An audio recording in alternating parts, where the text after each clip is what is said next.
Good morning, everybody, and welcome to another day live at the Waterhole. I'm sure you're very excited. My name is Taylor McCurdy, and I'm going to be hosting you through this. Well, I suppose not hosting, you just hear the sound of my voice for the next 3 hours. Get excited.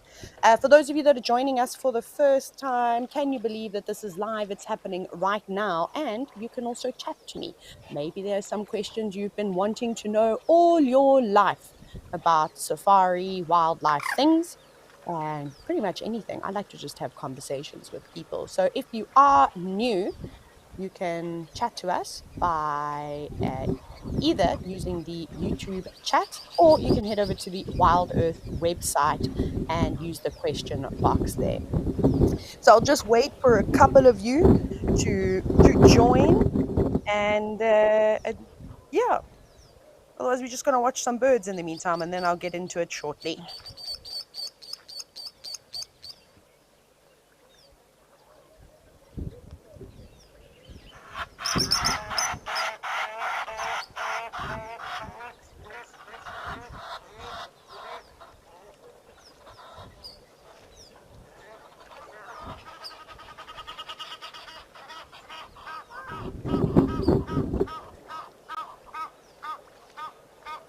It looks like a couple of you on the YouTube chat.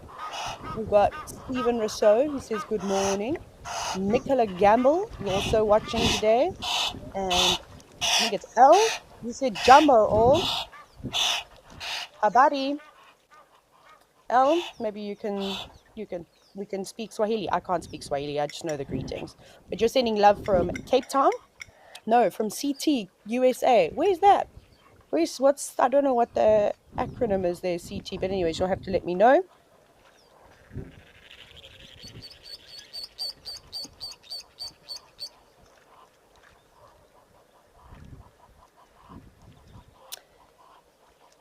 But we are at Tau at the moment, which is in Adikwe.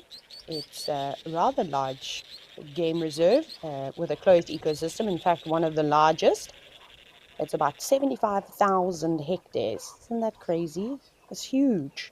And excuse me, this waterhole is very popular, as you can see, with lots of bird life. And a little bit later, as it starts to warm up, we'll probably see some crocodiles too. But we've got the residents here. We had the Egyptian geese. You might have seen a hammerkop. There's normally a lot of white-faced ducks or whistling ducks. And there was a common moorhen at one point. Well, we'll see which of the birds are going to give us some things to talk about.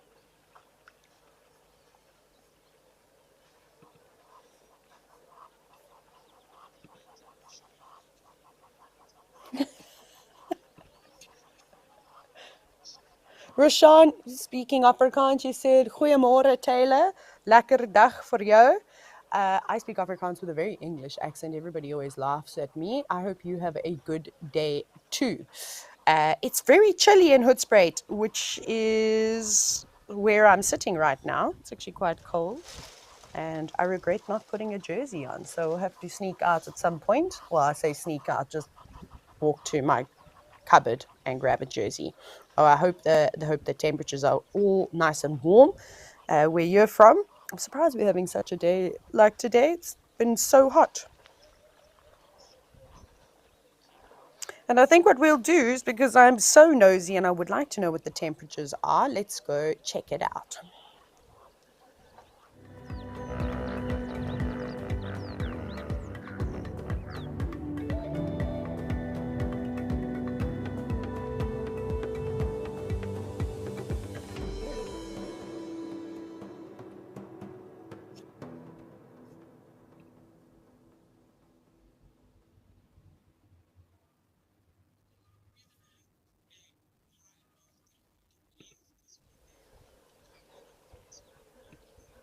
My goodness, did you see the temperature in Tembo Plains? That's in Zimbabwe, 37 degrees Celsius. Whoo-hoo. When they get to October, it gets even warmer. We hopefully if all things go according to plan, maybe a little bit later we can pop over and see what the animals are up to. But for the moment, we're just looking at, what are you? White-faced whistling ducks, are you? Or are you? Yes, they are. They are indeed white-faced whistling ducks. Sometimes I get confused when I look at these cameras between the whistling ducks and the shell ducks. But if you look very carefully on the breast and sort of just towards the wing, you'll see that there is some barring, and that's quite a good way to tell the difference apart, because sometimes you can get confused with the white on the face. But shell ducks have more of a sort of buffy color on their breast going down to, not their breast, their chest going down to further down. What's wrong with me? I don't know why I do this. Every time I want to talk about things, I cannot remember the words. It drives me crazy. Um, so yeah, so they're just feeding at the moment as they normally do.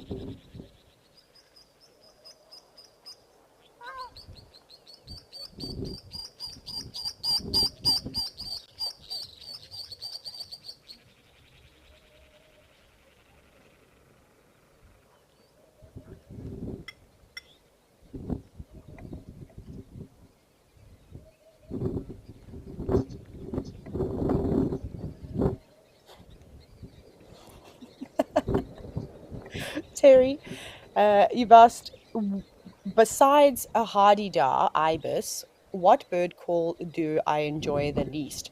I actually like all of them. I know that sounds completely ridiculous. I don't mind them at all.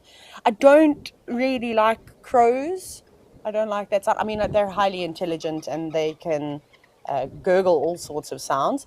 The other one that I think most people don't enjoy is a trumpet or hornbill. Should I play it for you? I think I played it once before, but let's give it a bash, and you can tell me which is worse. We actually play. Let's play a hardy dar ibis. For those of you that have no idea, um, there's a cousin called the African sacred ibis, which a lot of people, especially in Australia, call them bin chickens because they hang around, yeah, abattoirs and I suppose rubbish. Okay, let's do hardy dar. Are you ready? No, you can't hear it because it's connected to my Bluetooth. Let's see how to figure this out. Okay, that's not going to work. Let's turn that off very quickly.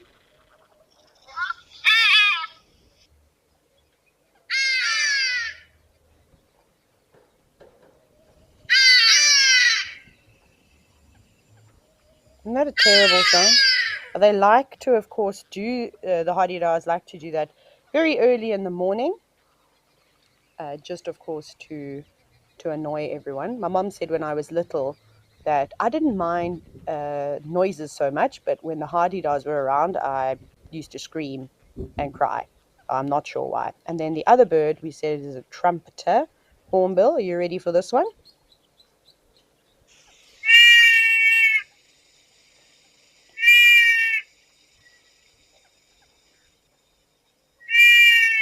What even is that? It's like a baby crying.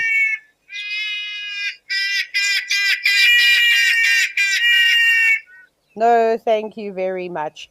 They are, however, beautiful birds. But for me, I think it's the trumpeter hornbill. I do like watching them though.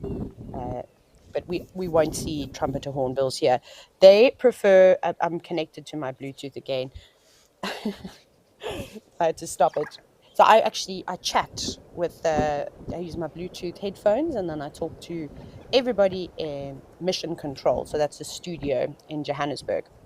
So yeah, let me know what you think. Maybe we can do some kind of a poll. Uh, who thinks who of you think Hardy Da is the worst call, or is it trumpeter hornbill? And if you can think of any other examples, send them through as well, and we can sort of chat about that. Whistling ducks have a beautiful call. However, they go. Let me try it. I can't do bird calls though. That doesn't sound anything like them, but you kind of get the idea. I hope you're also all, as you're watching this, doing the bird calls, because that's always quite entertaining. But again, I mean, we typically see the same things happening every single morning, uh, just like humans. birds and other animals are creatures of habit. So they're not necessarily roosting up in trees. They'll probably just spend a lot of time around here. And it gets quite chilly. So then that's why they tuck their legs up like that, or at least just stand on one, so that not too much of their skin is exposed to the harsh elements. Put a pair of socks on. That would sort it out.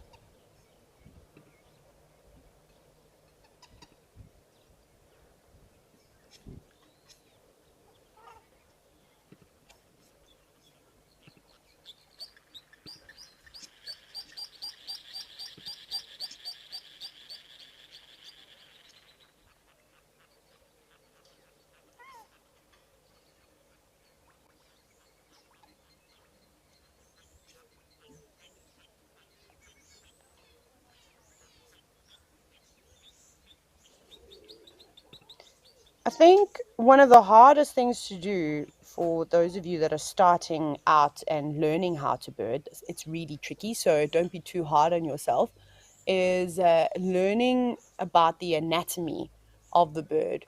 Because if you learn about the anatomy, then when you're describing what you're seeing to somebody, whether it's color differences or markings, um, you know, this will be obviously quite helpful for somebody to be able to assist you. And then you'll have to move on to just basically scrolling through a bird book and kind of seeing what the different families of birds look like. But let's talk about anatomy of birds very quickly.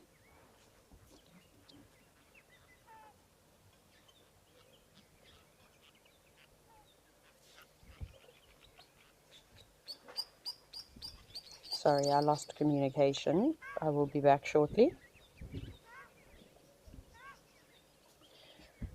There we go.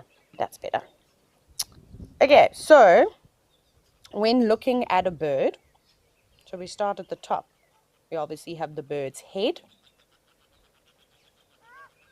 I'm sure you can all see that. And then the top of a bird's head is called the crown.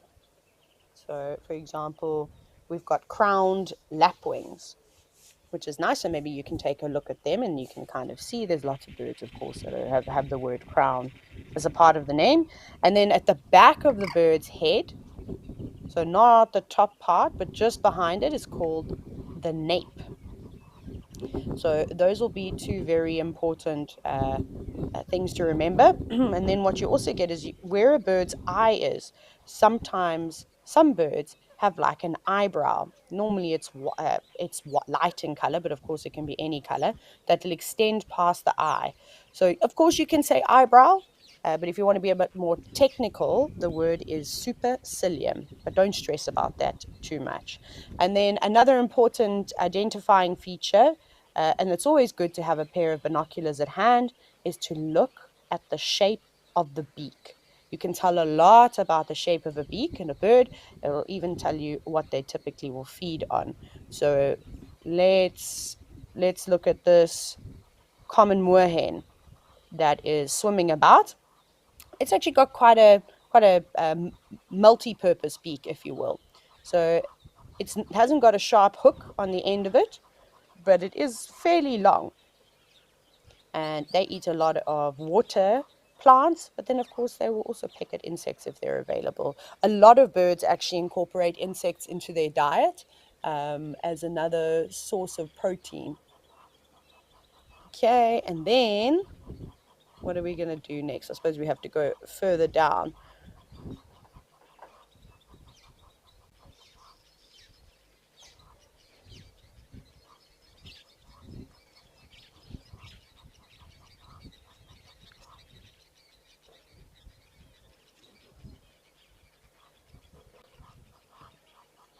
We'll wait till we can get a better view of a bird, because it's just a bit tricky.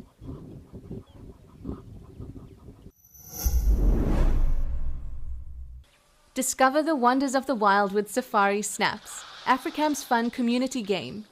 While enjoying the live streams, simply tag the animal you spot. Each tag earns you points based on the rarity of the species. The rarer, the more points you score.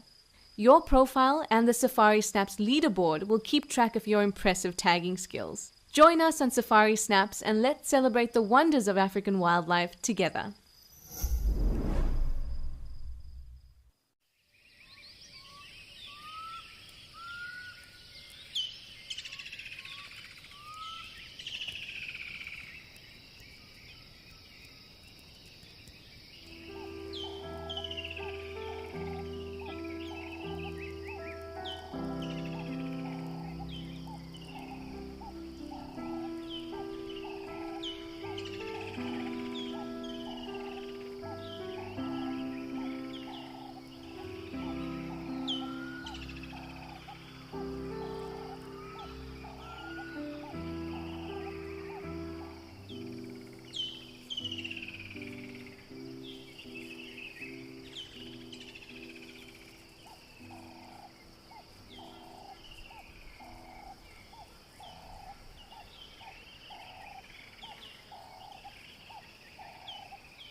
Something like that.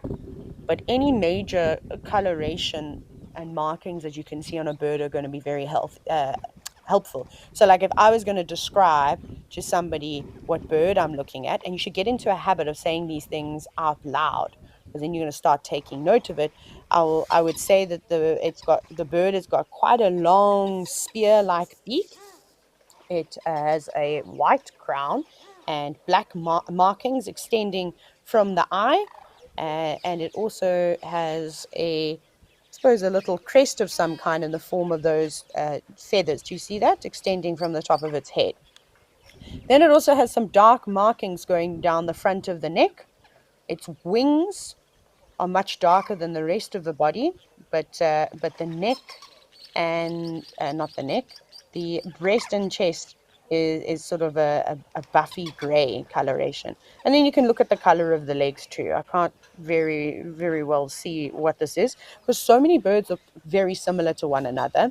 And those particularly, like I think everybody struggles with pipits and larks and even lizard buzzards and sparrowhawks. There's a couple of them that look quite similar too, but they've got just slight different features. Maybe their eyes are a different color, or they've got some facial skin that's a different coloration.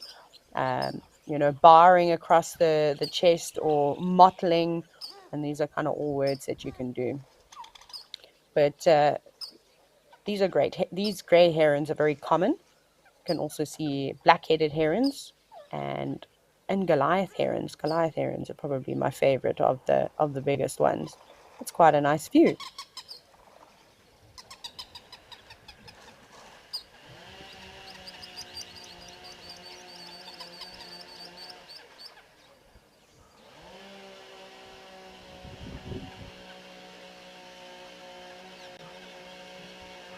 I see there's an interesting question just on the topic of herons from Stephen Rousseau asking, where do they nest? You've never seen a juvenile before.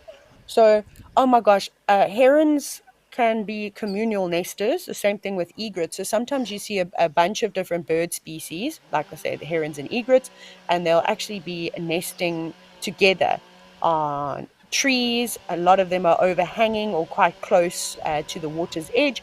They normally don't have a lot of leaves on them. They'll be kind of like scrappy and the trees probably died. And they make the most untidy nests. So that's where you can typically see them. But if a small water hole like this, it's unlikely. Oi! Oh, it got a fish! Another catfish. That's so cool. Yesterday we watched the same thing, but this one we got such a nice close view. Thank you to whoever zooming. You're amazing. So I don't have control of the cameras. So this was fantastic. Oh, look at the white-faced ducks. They're quite curious. Like, hey, what's that? Um, so very common. I actually don't know which species of barbel this is. If it's a sharp-toothed catfish, which are very, very common. You can also again do the same thing when describing a fish as you would do to describe a bird. It's quite elongated, and then you can see it almost looks like it's got whiskers, right? And those are like sensory nerves and will help it pick up vibrations and all sorts of things. But these are bottom feeders, and quite often the bubbles that you see on the surface of water are from these catfish. This is awesome. But the beak of a gray heron is very helpful and very handy, being able to spear the fish. It's also unbelievable how they see into those murky waters too.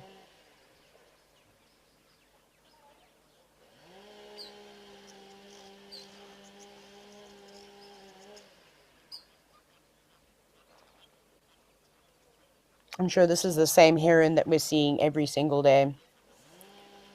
Quite lucky. Good hunter. Although most of the time they don't really catch anything.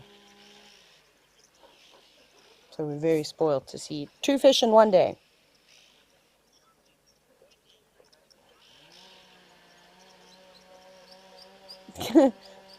Quinny, you said live kill 2 days in a row. We'll take it. This heron is going to be, Queenie, sorry.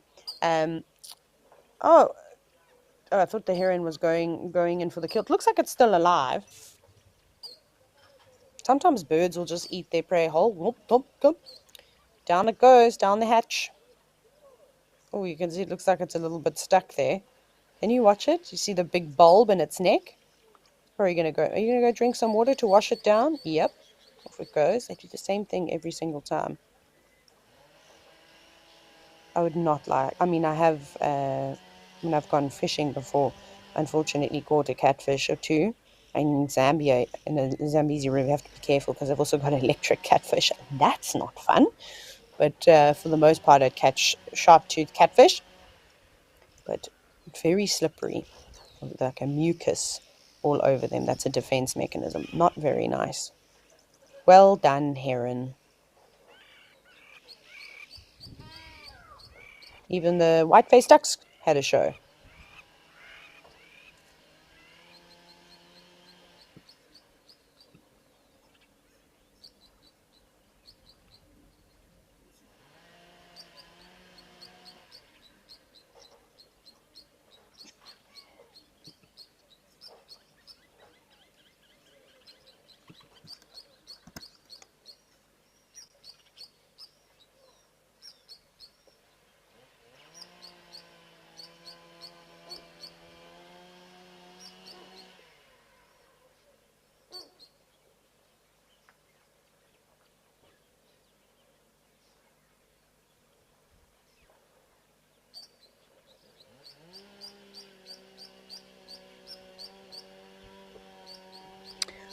Phil from Brighton, great question. You've asked how long would it take for that heron to digest that fish? I think it's also what we have to take into consideration is the size of the bird and also the size of the fish.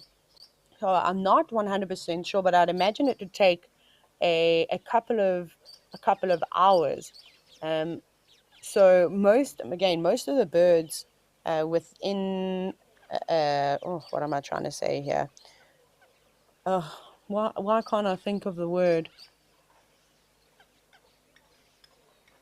Oh, sorry about that. But anyways, they do have digestive enzymes. The word's going to come to me now, and that will help sort of digest it. Not all birds have a high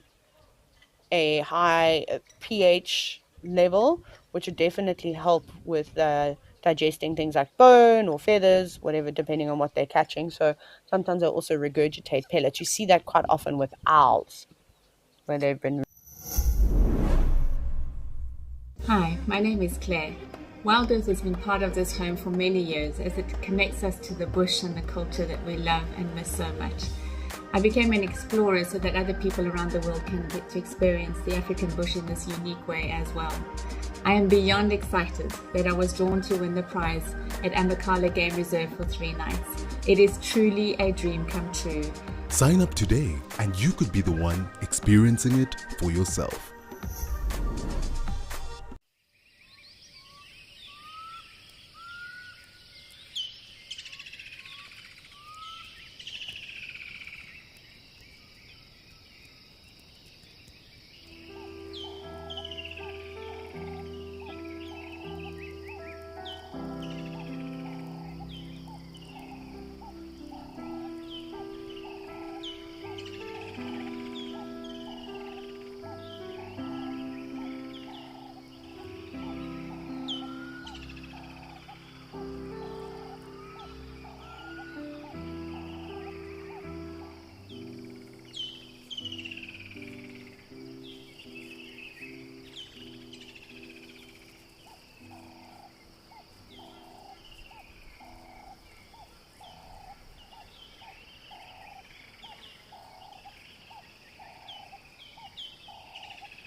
I saw there was a comment from Josh B, and you said, "Yikes! Can you imagine if humans ate like that?"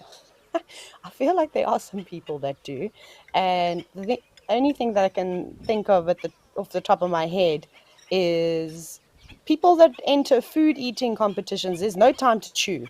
Obviously, birds don't chew their prey at all, and like some birds have crops, but for a heron, as an example, and quite a few bird species actually, they don't have crops at all. So when the food goes down their esophagus, or their prey goes down their esophagus, it enters into the stomach and then eventually the gizzard.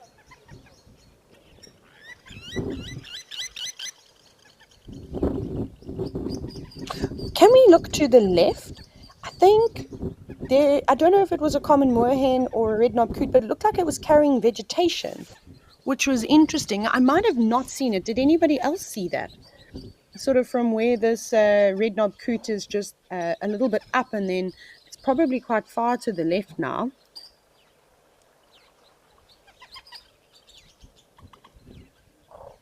I think it was that one. Or it might have been a moorhen. We've been waiting to see if any of these birds are going to be creating. I think it was this one that's coming off to the left now, that's swimming to the right. Let's see. We've been waiting to see some of these birds create nest sites, because I definitely haven't seen a floating nest before. But let's watch them and see if it happens again.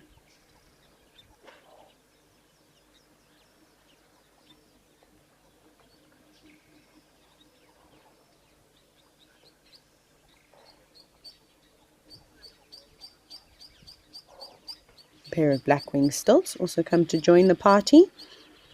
One of you go and collect material.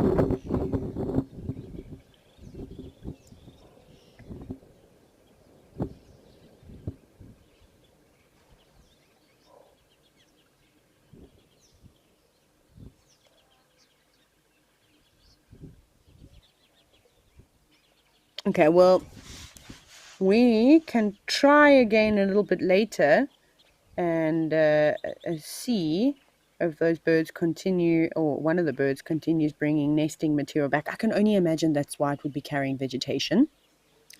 Let's head over to Namibia and see what's happening there.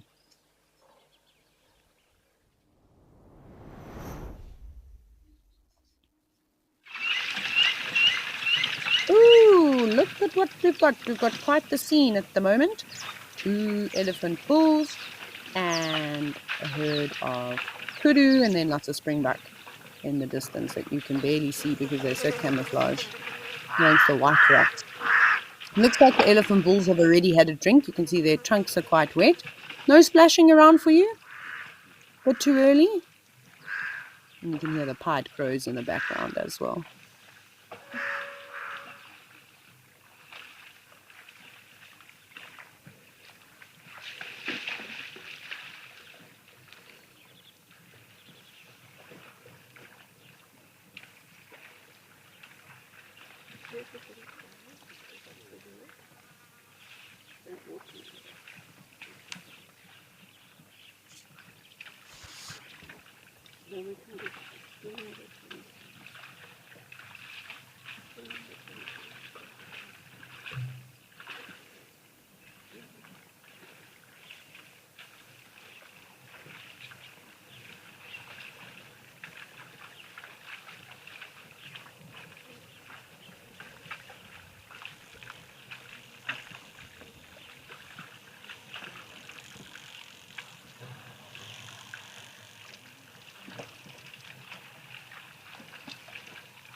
Hello, Olivia, who's only 10 years old. You were wondering, how do the rocks not bother the elephant's feet? So obviously not obviously, but elephants have got quite round feet, more an oval shape though, especially the back foot, but the front feet are a lot rounder because that's where all the weight is carried. And they kind of get used to it, if they can avoid the rocky terrain, they will.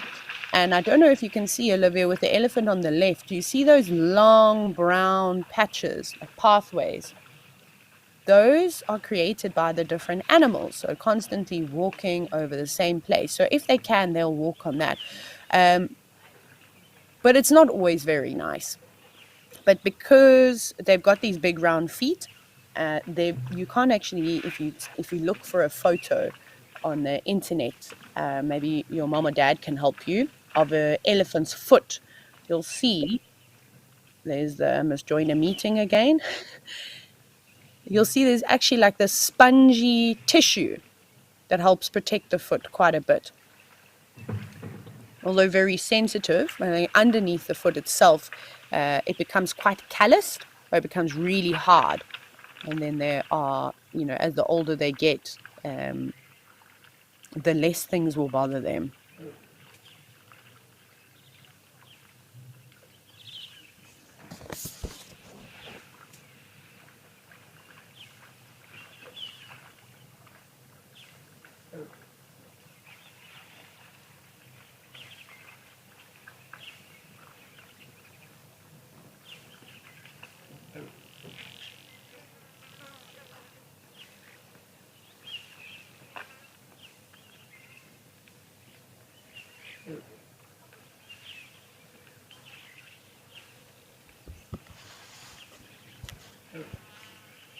Not one of the biggest elephants that we've seen at this waterhole. Looks like a fairly young individual.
We'll definitely come back and enjoy the sights and sounds of Okukuyo, but let's head to a different country.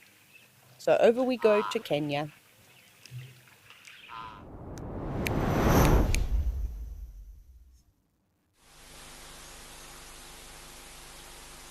Oh, look at that. It's a Thompson's gazelle with a very fat belly. Must be doing quite well.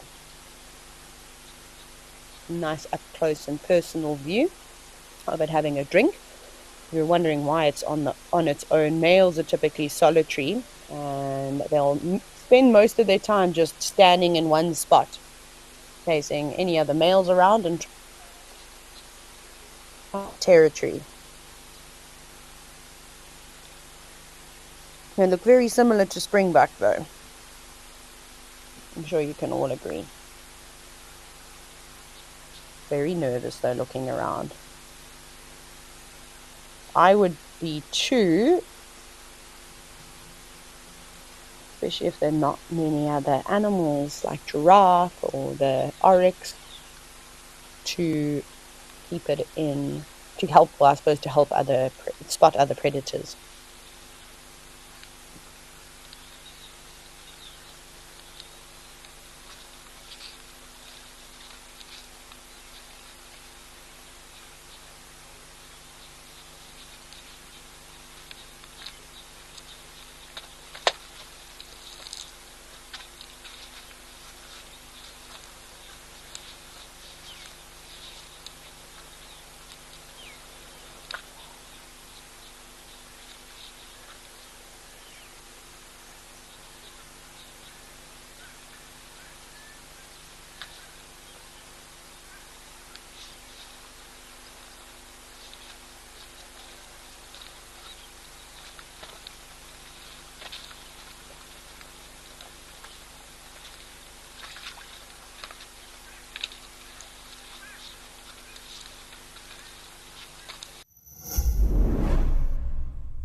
We love all the support. We read all the comments, and now we want to acknowledge our biggest fans. Do you know when Ribbon was seen last? Or the names of June's cubs? Do you remember the last time we were up close and personal with an elephant? If you answered yes to any of these questions, then you are in for a treat. WildEarth's Fan of the Month.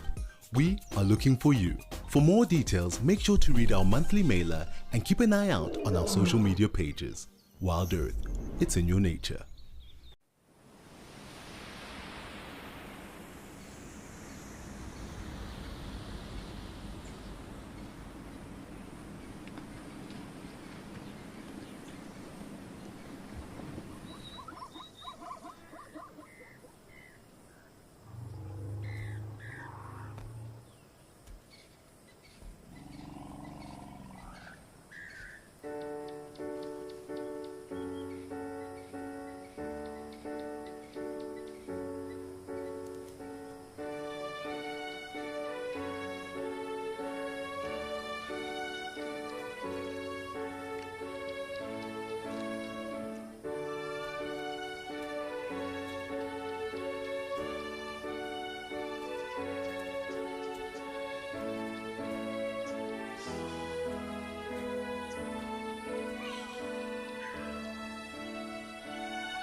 Isn't it just amazing how quickly things can change?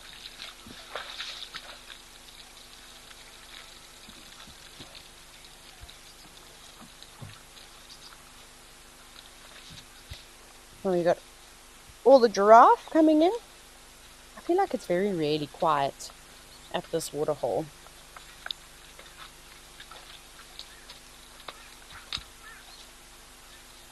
Did anybody see anything interesting if you were watching last night?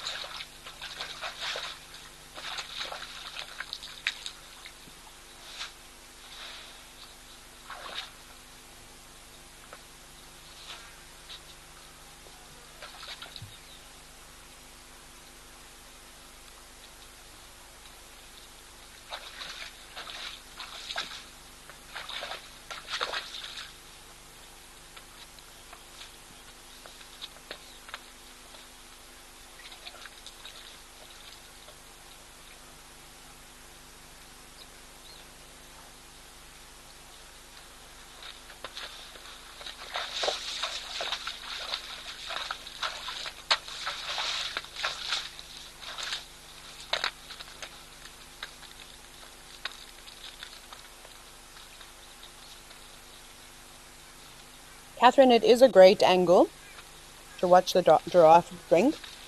Yesterday I was saying that every single giraffe will have a different technique. Obviously they need to spread their front legs and then lower their necks. But look at the giraffe that's drinking now and how wide it has splayed its legs.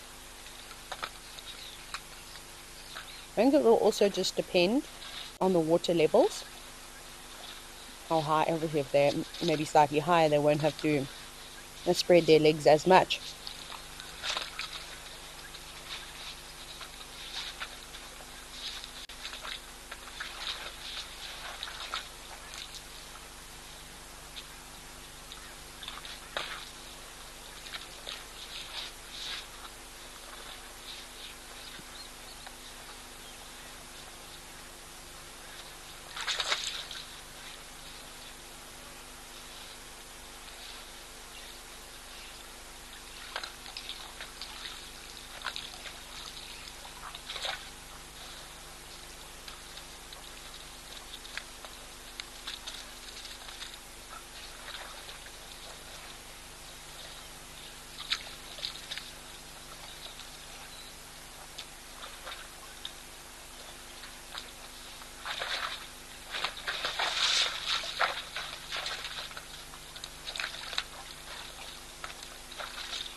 but also an overcast day. You can't even see Mount Kilimanjaro in the background.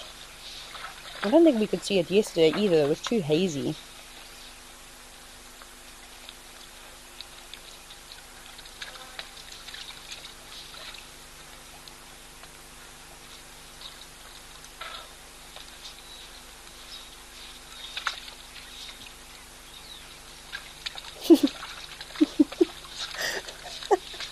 This is a brilliant question.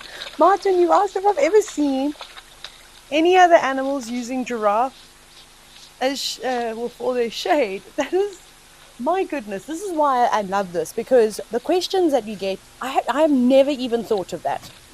I can't say that I've ever seen that happening before. I suppose oxpeckers, when they want to cool down, maybe they just sit on the other side of the giraffe. But otherwise, no. I mean, just the giraffe themselves struggle to find shade. That is so funny.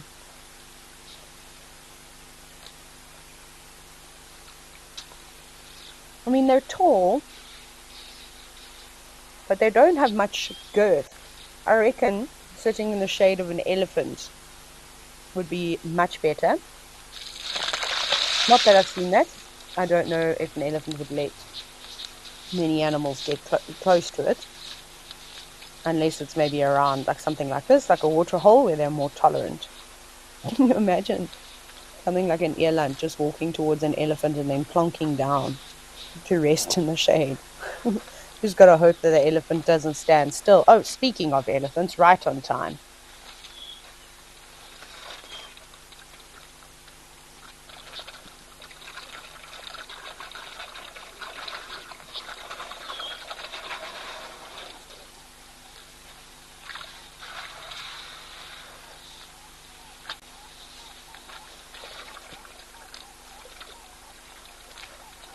If you hear guinea fowl vocalizing, it's not from Old Donyo, it's just outside my house. There were lots of them.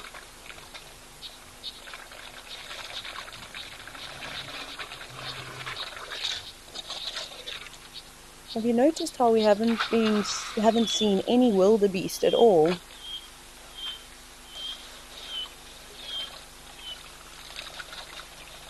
And also because in 2009 there was a really, really bad drought.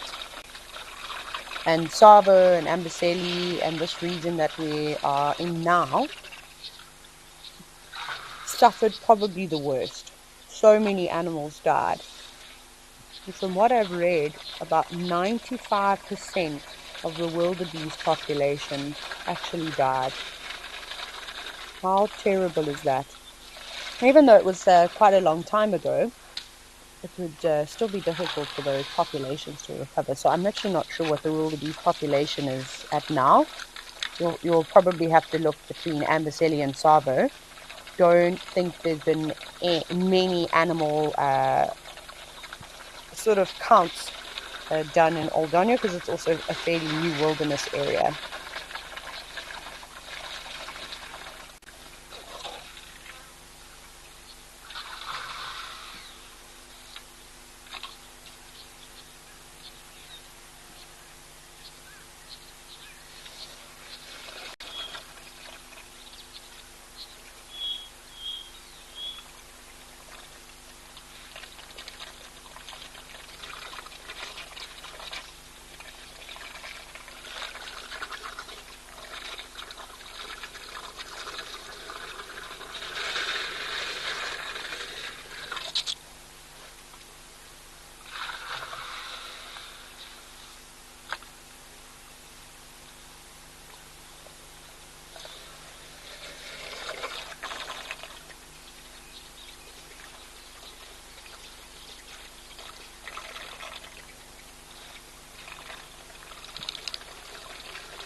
Gosh, I'm actually just reading some statistics about the last drought that was had in Kenya, but specifically Amboseli, Tsavo, Lakipia, Samburu,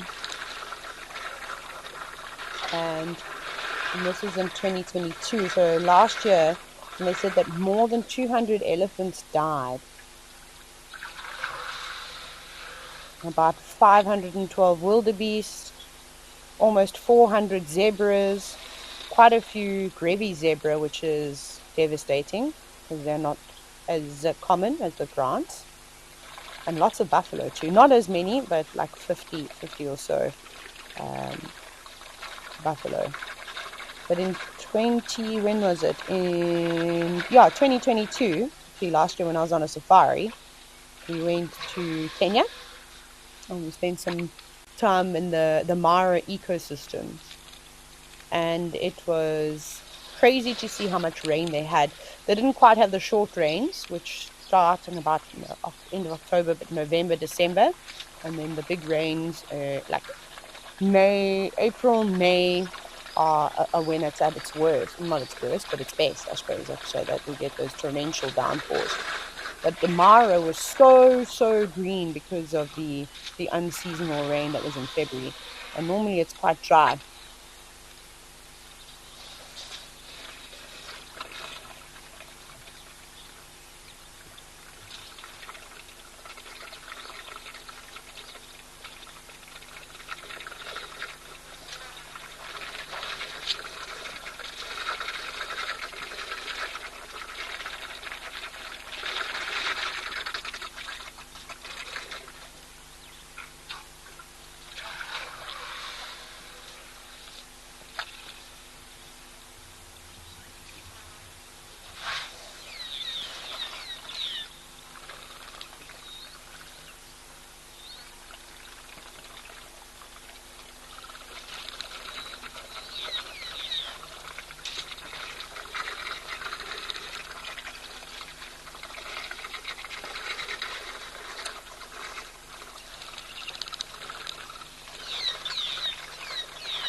Teresa, oh look, we've got a third individual. You've said that this is an unlikely pair, but maybe you should say trio.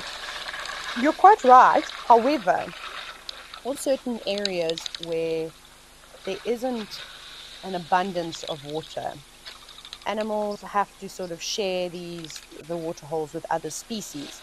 And this is a perfect example at Adonio. So I've never seen the variety of species at one waterhole before.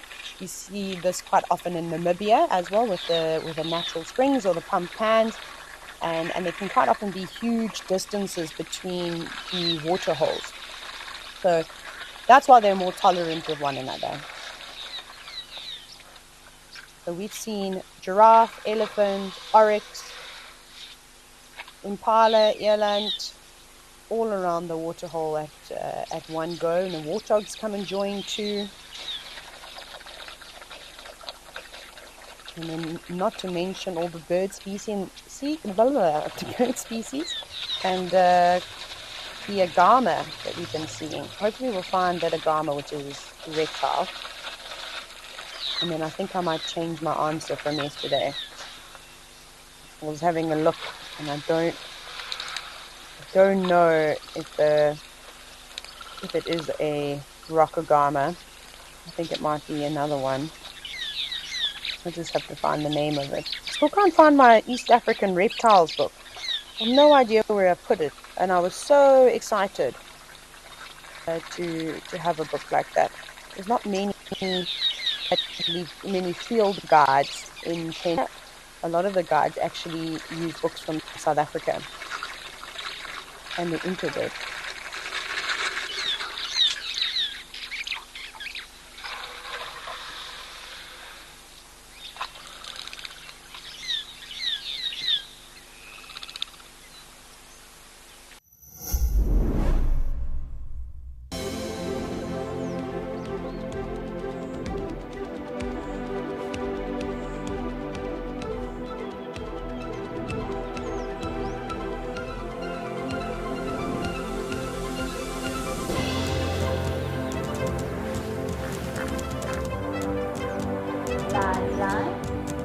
Those sounds just go straight through you.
Okay, we'll come back and hopefully we can find the agama, and then we can talk about it. In the meantime, let's go check out the warthogs at Naledi.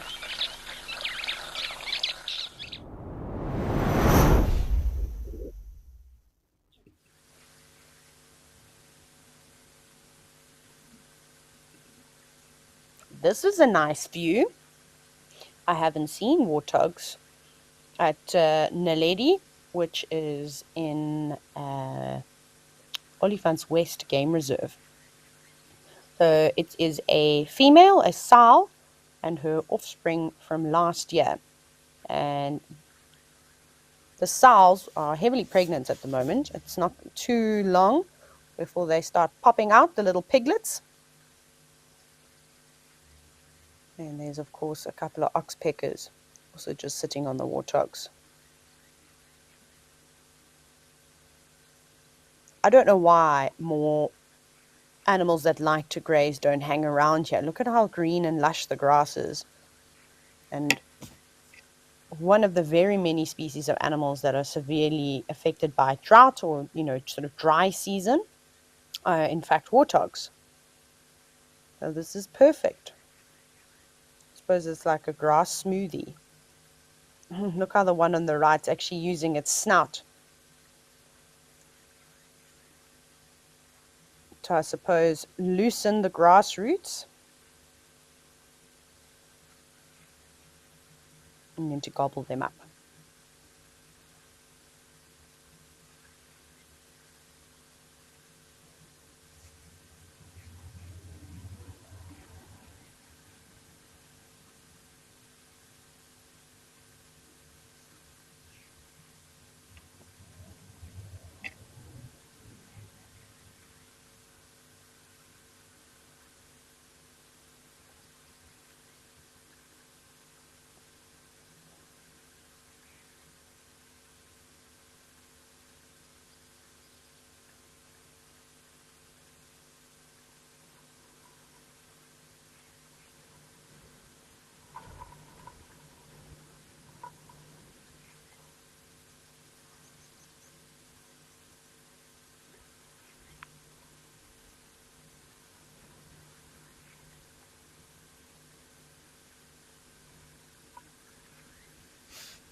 Sadly, also, a lot of the piglets don't make it to adulthood. Easily preyed upon. Risky, though, because the females are so protective. And a little while ago, I had an unbelievable and unexpected sighting where I was following Maurice, and we were following him for ages. He was just walking around. He didn't look like he was interested in anything particular. And he was making his way towards a big termite mound. So I sort of sat back, hoping that he'd go and sit on top of it, and then I'd reposition. But I just wanted to give him a bit of space. So I was sitting there, and the next minute, he stuck his head into a burrow that was in this termite mound, and it was quite a cool, overcast day.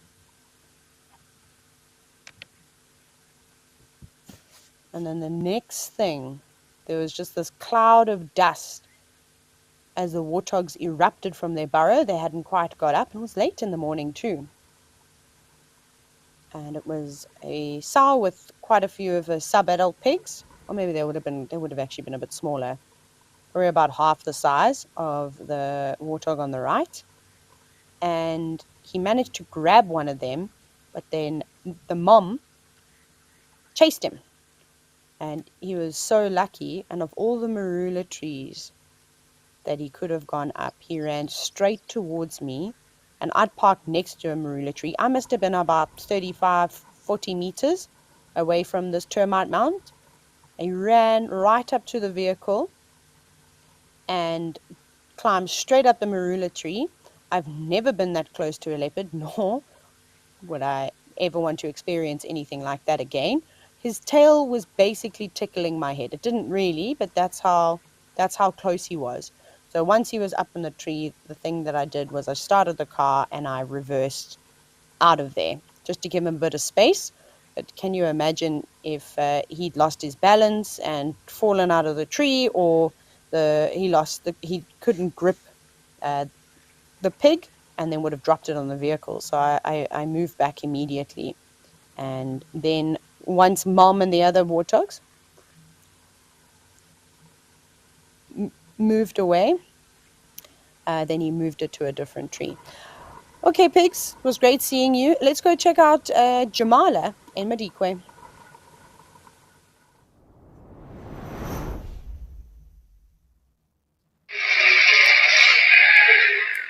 All of the elephants and all of the wildebeest.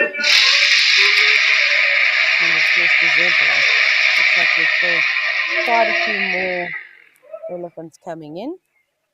And if you're wondering what that sound is, there's construction going on at one of the lodges.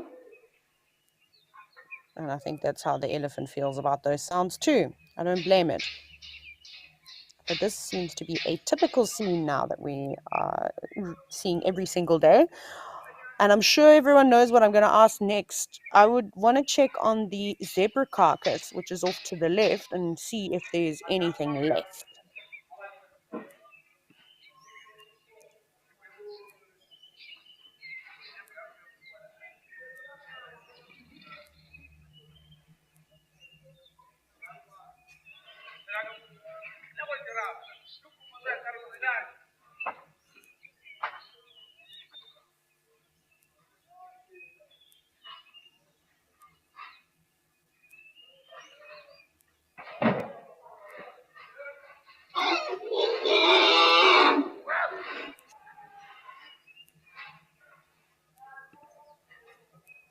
And quite a bit of vocalizations from the elephants.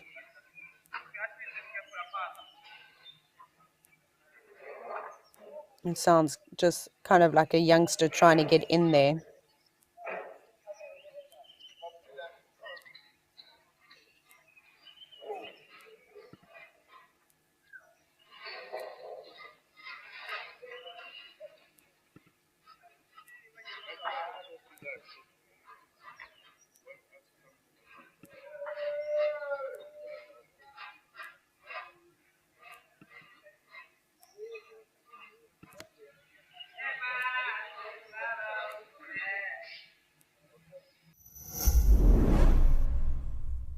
Do you love relaxing at a waterhole with the sights and sounds of Africa all around you? Well, we have some really exciting news for you. From August 1st, Africam is joining forces with WildEarth to bring the majesty of Africa right into your living room with 9 incredible new waterhole cameras from across South Africa and Kenya. Get ready to embark on a new journey. This is Live at the Waterhole.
A young elephant not tolerating the wildebeest. Not shocked to see that. Oh, goodness, another one. They don't even want to drink water over there. They, after what little grass is left.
Okie dokie.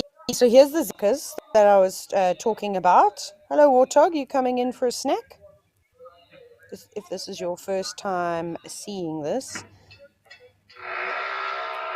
members of the 3-day family, so pigs and boars, were actually omnivores. And just a couple of days ago, we had a family of warthogs feeding on this carpet. A lot more has been devoured. I wonder if the brown hyenas and jackals have assisted with this. You can see the skin on the back has been completely removed and is now exposed. The ribs, that must be horrific. There should be lots of maggots there too. Nice tasty treats for the warthog. But they'll also ingest the flesh. And on this warthog, you can even see its ribs. Do you see that? Which is not something that you typically see, but losing condition at this time of the year is typical, and only the strongest and fittest will be able to survive. Oh, trotting off. It didn't look like an adult warthog. It was potentially a sub-adult. Can you imagine what that smells like? Ugh. Not something I'd particularly enjoy.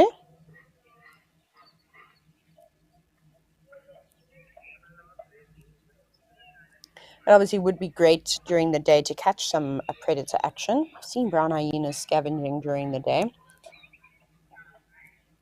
Maybe we'll be lucky. The last few days we have seen a couple of predators, so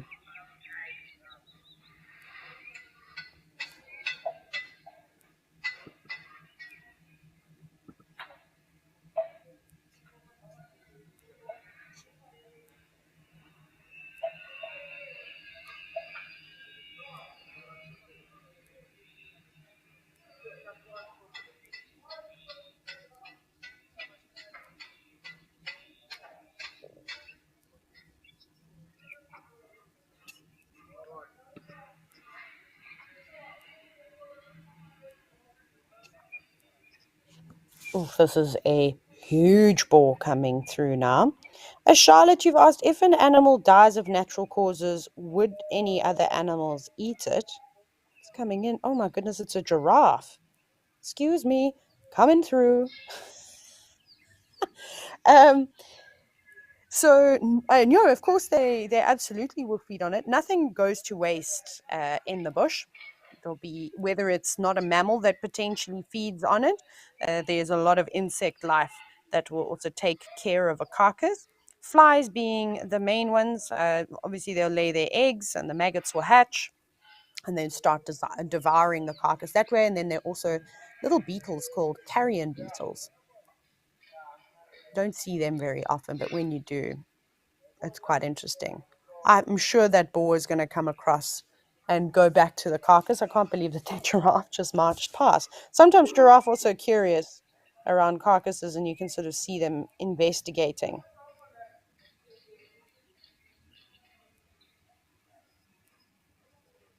wonder what he's smelling. Looks like he's looking for something specific.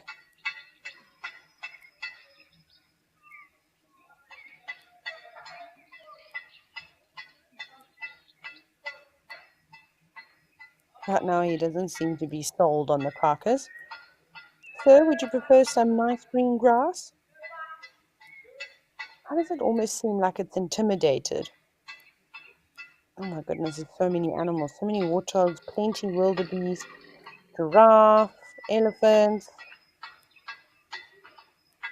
That elephant on the right is standing so still, it almost looked like the screen was frozen.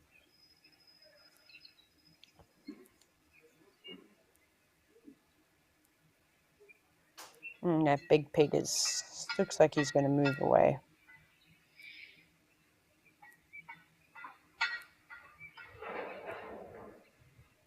Isn't it funny that it's the warthog that we've consistently seen feeding on a carcass? Not something you would imagine ever seeing, I suppose. And giraffe having a nice drink. Is it missing an Aussie cone? No, no, no. It might just be the angle that I can see.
Shane, you're wondering when warthog females give birth, do they push the warthogs from the previous year away? So they form family groups. So the females will most likely stay with their mothers, and then typically the males will kind of move on. But again, they could also stay for another year because they're not really contenders to mate with any of the females. I mean, you saw that impressive boar that came down to the zebra carcass.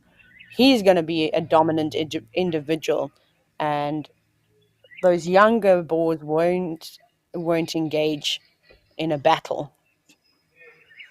Warthog fights are quite serious as well.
Gosh, the warthogs just keep coming.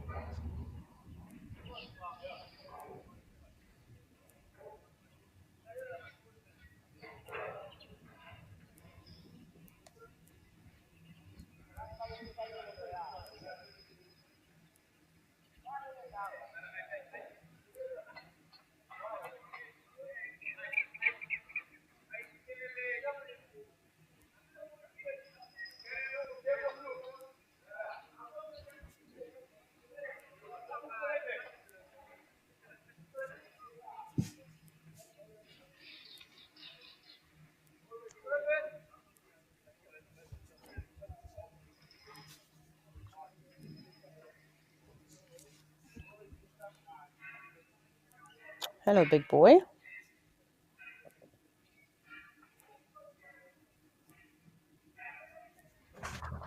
Hopefully the warthogs also come down now and have a wallow in the mud. And there's still a couple of pigs munching away on the carcass.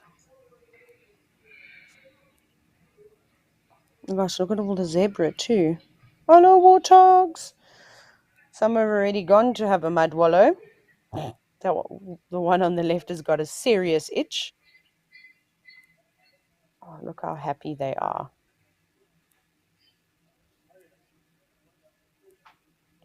Perhaps we can have a closer view. Ah, sure, great minds think alike. Scratching its underbelly. These both look like... Are they boars? No, the one on the left may be a female. Really getting down and enjoying that mud. You got to do a full full roll over. You're missing some on your back. Oh, sure. Are you WildEarth's biggest fan? Well, we have a brand new competition for you. Join our naturalists on Safari Live and listen out for weekly questions. To enter the competition, head over to our Instagram, search #WildEarthFanOfTheMonth and comment your answer under the post. The monthly winner will be determined by the total quickest and most correct answers. We announce our winner at the end of every month. Tune in to Safari Live daily.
I don't know if there's maybe other elephants. Maybe a female that they're particularly interested in.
A lot more giraffe at Jamala than what we've normally seen.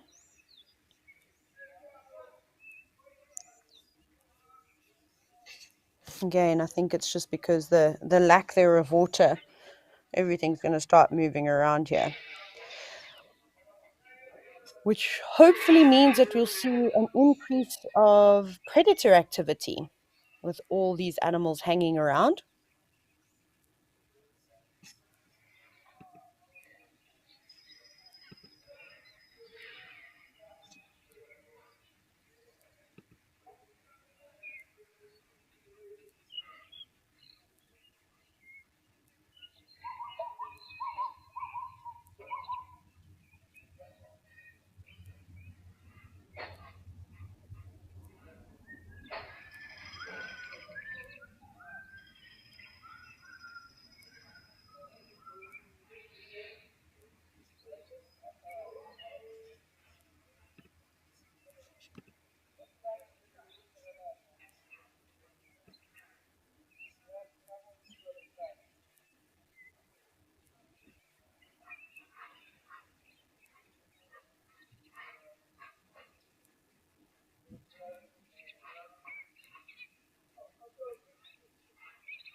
Brody, you're wondering if elephants rely more on water when there's less green vegetation. Absolutely. That is correct. A lot of the animals that don't necessarily drink water every single day, can go days without water, is because they're getting enough of it through their food source. And it is so dry in these areas that they aren't going to be getting enough. So they do spend longer time at various water points, but also with the increase in temperature. So elephants don't just need water to drink. It's valuable in helping assist lower their body temperatures, try and keep them nice and cool.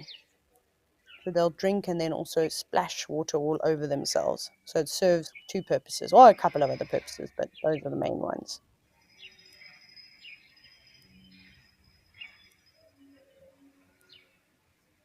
But it is getting tough for them. And I'm just looking at the sky. It's so clear. No clouds building just yet. Still overcast in Hoedspruit, but also haven't seen any big clouds starting to build, which we'll typically see. And you'll see the same thing around here before rain comes. It doesn't just like pour with rain randomly. Over a few weeks, you'll just see banks of clouds rolling in, and then every day they start to get bigger and bigger before eventually we get a monster thunderstorm.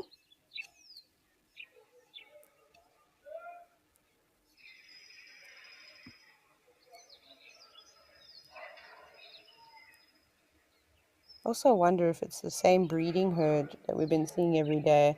I suspect there's probably others. I haven't really noticed any obvious identifying features that we could use.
I suppose it's fitting here while we sit with some elephants. I need to just find where's this document.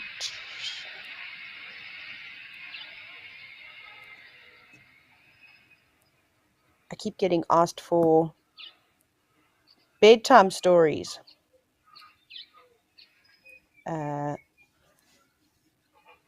So I want to read you one that I've been writing for a long time. But Blue Crane, you've asked, is training and using elephants for zoos and circuses illegal in South Africa? Uh, so you're not allowed to ride elephants in South Africa.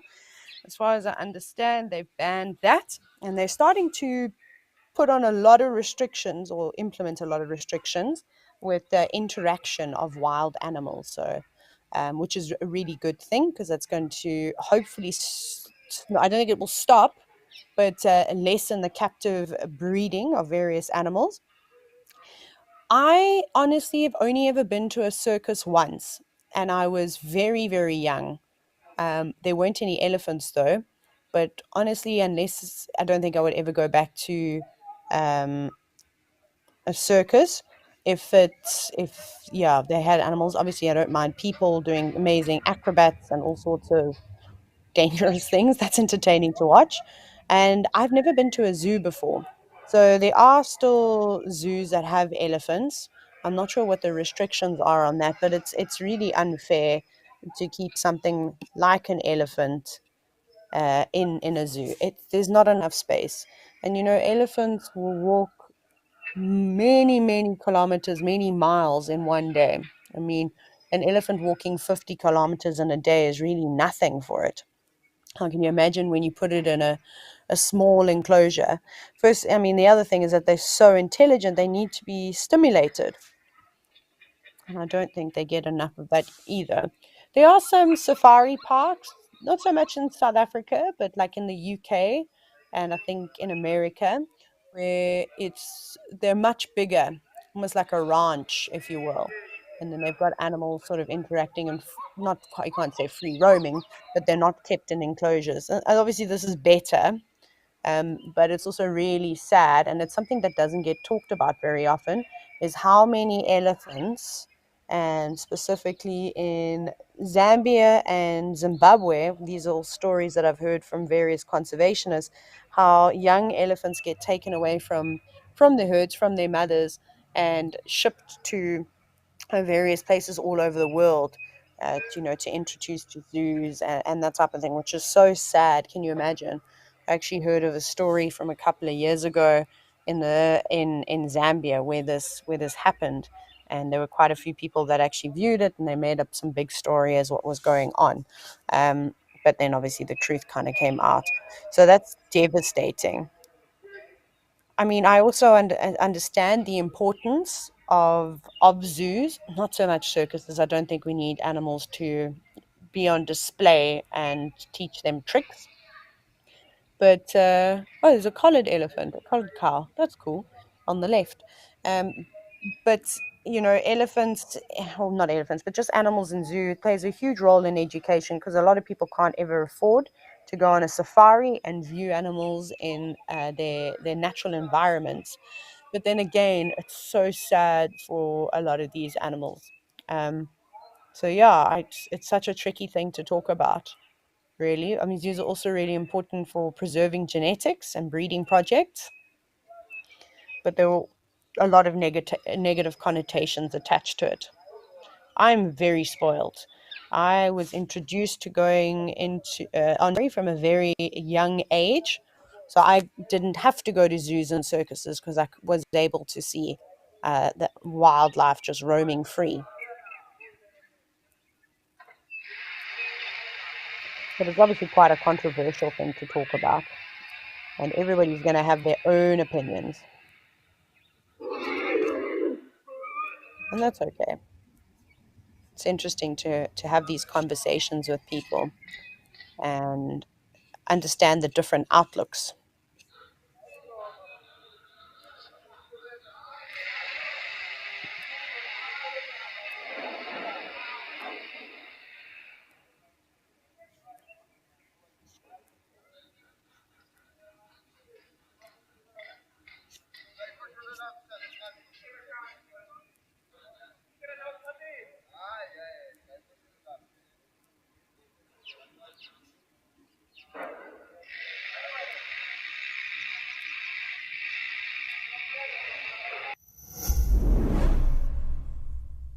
Discover the wonders of the wild with Safari Snaps, Africam's fun community game.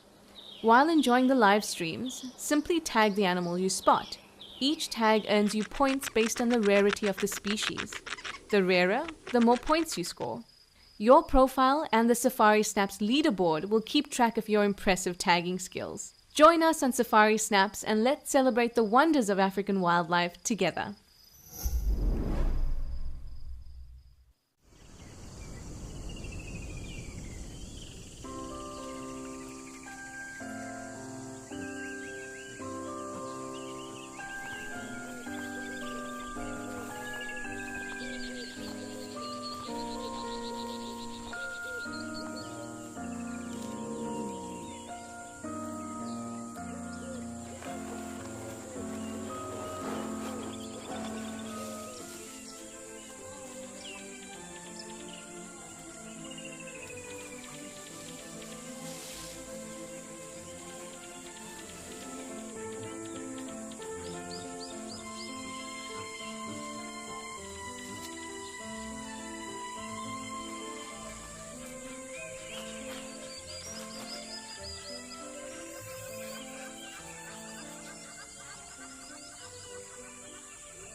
Okay. Like I said, I'm going to read you a story, which I have manipulated slightly. For those that watch regularly and have been watching Wild Earth for quite some time, you might remember that I was at Pridelands, one of the eco training locations, and I spent a lot of time with an elephant that I dubbed Susan. Of course, we don't, we, you know, it was just an affectionate name, but it's kind of caught on. And I spent almost every single day with that elephant for probably a year. And it was unusual that we saw the same breeding herd over and over, but it was because Pridelands used to be a hunting farm, and then it was obviously turned into a wilderness area, and they dropped the fences to form part of the Baluli Game Reserve, which is also part of the Greater Kruger. And the vegetation was so dense there because they hadn't had elephants in that area for 60 years. So pretty much all of the elephants flocked there and devoured the vegetation, which I was very fortunate to spend so much time with her. So here's the story, and I hope you enjoy it. I think if there are any children watching, I think you probably enjoy this more. So the title of it is Susan, the Cheeky Elephant, and that she was. Once upon a time, in the heart of Africa, there lived a young elephant named Susan. Susan was no ordinary elephant. She was known throughout the savannah for her cheeky personality and her kind heart. She had big, mischievous eyes that sparkled with curiosity and a long, graceful trunk that she used to explore the world around her. Susan lived in a vast and beautiful savannah with her family, a close knit herd of elephants. They spent their days wandering through the lush vegetation, bathing in cool rivers, and playing under the African sun. Susan's mother, matriarch Maya, was a wise and loving leader who tried her best to teach Susan important lessons about life in the wilderness. One evening, as the sun dipped below the horizon and the sky turned a brilliant shade of orange, Susan and the herd gathered around a cozy campfire. The elder elephants began to share stories of their ancestors, and little ones, including Susan, listened with wide eyed wonder.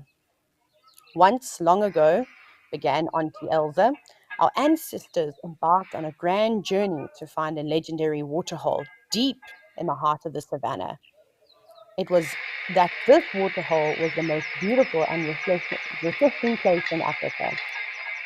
Susan's eyes sparkled with excitement, and she couldn't help but ask, Auntie Elsa, did they find it, the legendary waterhole?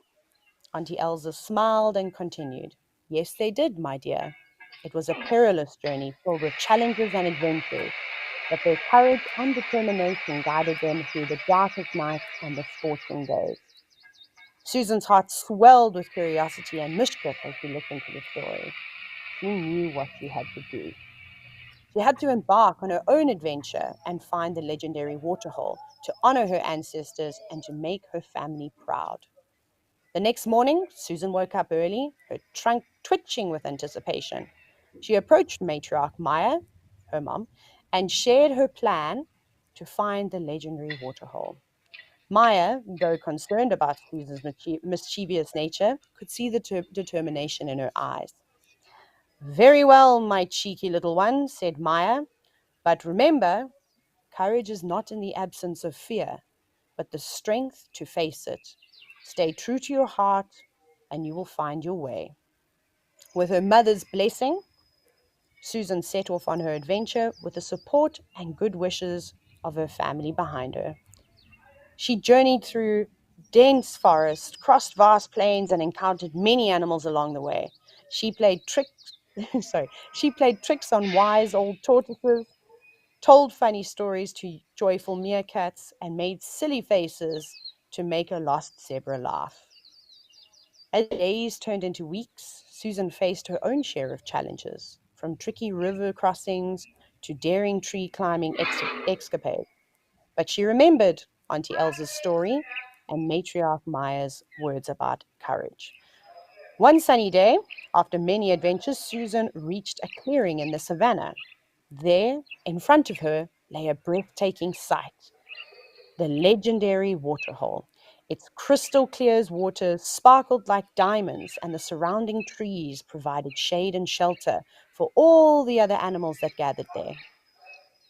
Susan had done it. She found the waterhole, just like her ancestors. She took a long, refreshing drink and couldn't help but play a cheeky trick by splashing some water on her friends nearby, making them laugh heartedly. Susan returned to her family, who celebrated her cheeky bravery and wonderful adventures that she'd had. From that day on, Susan became a symbol of cheeky courage and kindness in the African savannah, and her story was told for many generations to come. And so, dear children, whenever you see a cheeky elephant with big, mischievous eyes, tusks that wrap around her trunk, and a kind heart, you'll know it just might be Susan, the cheeky elephant, continuing her adventures, spreading courage, kindness, and a little bit of mischief throughout the wilderness. And remember, no matter how big or small you are, you too can be cheeky and brave while making amazing discoveries in the world around you. I hope you enjoyed that as we watch the elephants. Quite cool. Had a bit of help though, writing that, and I thought it was just quite fitting for Susan. I think it describes exactly who she is.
Rigo 44 girl, you said lovely story and you miss seeing Susan. So do I. A younger elephant being disciplined by a cow. I also miss seeing her. She was such an interesting elephant. I've never experienced the behavior that I witnessed. So it's obviously difficult to say what she was going through because we can't get in the mind of an elephant. But with the way that she was so interested in the bulls when they'd come around, and a specific individual named Kumo, who we used to see quite often. He was collared by elephants alive, and it almost seemed like she was quite flirtatious. So, and then with her behavior, which if it was an elephant cow, I would definitely get out of there. But with Susan, we had to be quite careful not to run away from her or drive away from her, because this could encourage the behavior. So at one point, she tried to touch cars with her trunk. Obviously, this was stopped. People might tap the side of the car or start the engine to try and deter her, and that normally worked. Or she'd come charging out of the bushes and then like shake her head. I'd see, and then she'd go down onto her knees and she'd tusk the ground, which is not a great sign. Um, but with her, it was like almost a lot more playful, and then she'd roll around on the ground for quite some time and just be mischievous all the time. But she would see me, and again, I don't know if this is just a coincidence. I suppose it depends what you believe. But every single time I'd come across the herd, she'd make a point to come over to the vehicle. And she didn't necessarily do that with everybody else, because obviously we had lots of conversations about her. And yeah, it was really interesting. I don't think I've ever had not a bond, I don't know what to actually call it, but it was just amazing to have these interactions. So anyways, I think she might have been going through her first estrus cycle, and hormones were just wild and she didn't quite know what to do with herself. And then I didn't see her for a long time, just because I moved away. And then I saw her, I think it was like many months later, and she didn't seem to care about the vehicles at all. She was a lot more calm and sort of placid. But I definitely miss the days of Susan. I mean, I say obviously she would be quite naughty around the vehicles, and then other times the entire breeding herd would come around and have a siesta. And they did that a few times right in front of my vehicle, where I'd be sitting miles away and I could see it was my favorite herd, and just sit and wait. And then one day I think I waited 45 minutes while they were slowly browsing and grazing through the bush, probably about 100 meters away from me. And then eventually they popped out where my vehicle was, and I didn't move to try and position myself, in front of them. We'd sat in the same place for ages, and they all stopped around the vehicle and went to sleep. It was unbelievable. The youngsters lying on the ground. There was not even any shade. The young elephants were, enjoying the shade of the adults, and they probably stood there for about 30, 35 minutes.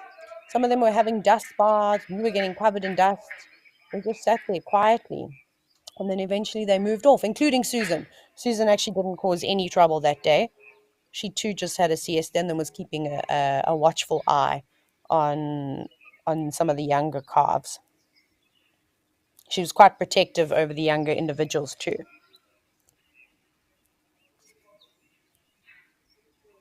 But I'm not sure if I'll ever see anything like that again. As breeding herds move quite frequently and don't always stay in the same area. More often than not, don't stay in the same area.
So Donovan's wondering if I've ever seen elephants showing things like trauma when they are in a sanctuary. I haven't been to many sanctuaries where there are elephants, so that's a bit difficult for me to explain. Elephants definitely experience trauma, and again, because of their intelligence, I think they can hold on to it sometimes. I do have a story of a wild elephant though, where I have never seen flames in an elephant's eyes. This individual was so angry and filled with so much hatred. So this was actually in Botswana, in Mashatu. Now, where Mashatu is, it's not really that far away from Zimbabwe. And for a very long time in Botswana, hunting was stopped, but in Botswana, in those areas, um, it hadn't ceased. So sometimes what happens is that elephants will get hunted, or maybe even culled, and some individuals will be left behind. So it was an elephant bull. He wasn't particularly old. I would have put him maybe at 30 years old, between 30 and 35 years old. And he was notorious for coming into the camps and breaking everything. I mean, the biggest thing that he'd do is he'd rip up all the water pipes, and he actually broke the entire structure where a water tank, a JoJo tank, was placed. And you obviously pump water, groundwater into these tanks, and then it's sort of treated and then gets filtered down to the showers or whatever the case may be. And he came in and he broke it.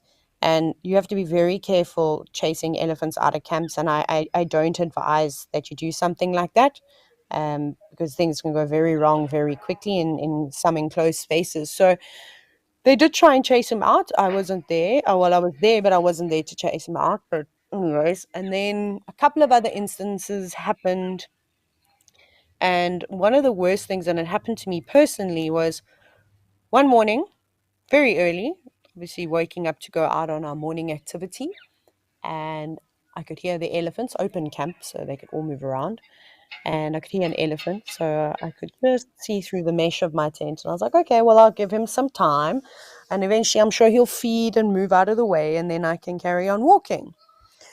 Anyways, like 40 minutes passed. Now I'm already late to meet students. So I was panicking a little bit because I don't like to be on late. You've got to set a good example, of course. And I thought, okay, let me just make myself known to this elephant. So I unzipped my tent. Obviously, zip, makes a bit of a noise. And then I was like, hello, elephant. Well, the next moment, once he'd realized that I was in that tent, without hesitation, he came charging towards me, and he actually grabbed the top of the tent and pulled it. The tents were built on these little wooden structures, not very high, but just off of the ground. So the whole tent didn't quite collapse on me. It was a Meru-style tent, but it was pulled half off of this wooden structure, and I'm still in it. And he was going to pull it again.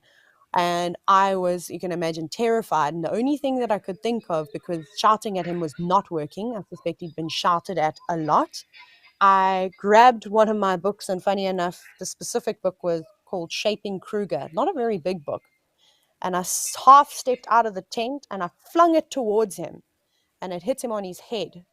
Now, I know that sounds like a terrible thing to do, but I could have died if I was still in that tent, and I couldn't escape any other way. There's only one entrance in and one entrance out, and he was standing in front of it, pulling the tent towards him. And once I threw that book at him, it hit him on his head, and he kind of took a couple of steps back and shook his head, and he made eye contact with me. And that's when like I say, his eyes were filled with hatred. He despised people. Then he went charging off towards the main area, and I was just shouting at the top of my lungs because students will be walking up and down, you know, from their rooms, heading to the main area to have tea and coffee, whatever the case is. And I was shouting at the top of my lungs, like, everybody, either stay in your tent or get to the main area and stay there. And this big elephant not walked, he actually charged towards the main area, and it had a thatch roof. And he couldn't get underneath it, but he stood right up against it, and all the students were huddled in the middle. It was quite a big space though, like obviously not knowing what to do. And he would not leave. So people got pots and pans and were kind of banging them just to try and chase him out. And eventually he moved off. And then he went to this other camp, which I think there was in that evening. He went to this other camp, which has horses and a bunch of stuff, and he broke through the stables and let all the horses out. So they went running around Mashatu. So it was quite crazy. And I suspect that something must have happened. I can only imagine in Zimbabwe, where he has had a really bad experience and people have been, the root cause of it. And now he holds a grudge against people. It was one of the most terrifying experiences I've had. And like the only encounter I've ever had with an elephant on foot, and I wasn't even on foot, I was in a tent, and the elephants normally move through no problem. So yeah, so that was quite a scary experience. Yeah, not great. So I don't know, Donovan, how they would react. I imagine they must. The other thing that I feel is that if elephants have been rescued from, I don't know, terrible situations, whatever the case may be, and they are put into these safe havens, these sanctuaries, I personally don't think it's nice to still put them on show and make them paint and do all sorts of other things or necessarily being able to feed them. I think that these elephants probably don't want to have anything to do with people and would prefer to just, do their own thing and just wander around, not necessarily in the wild because they can't all be reintroduced, but in just a big space and just to kind of let them be, especially after all, the horrible situations that they've probably been put through. But again, that's my opinion, and not everyone is going to agree with me, but that's just how I feel personally. Okay, let's head across to Tao. It seems as though there's quite a few birds.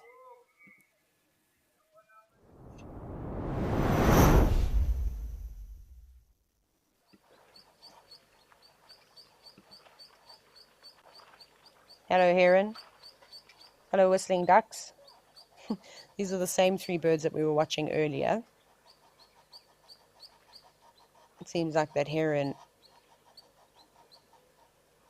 What is that? Oh, it's a warthog. Sorry, I'm just thinking of the reflection and a little bit of water on the top right hand side of the screen, but I couldn't see what it was. But that tail gives it away.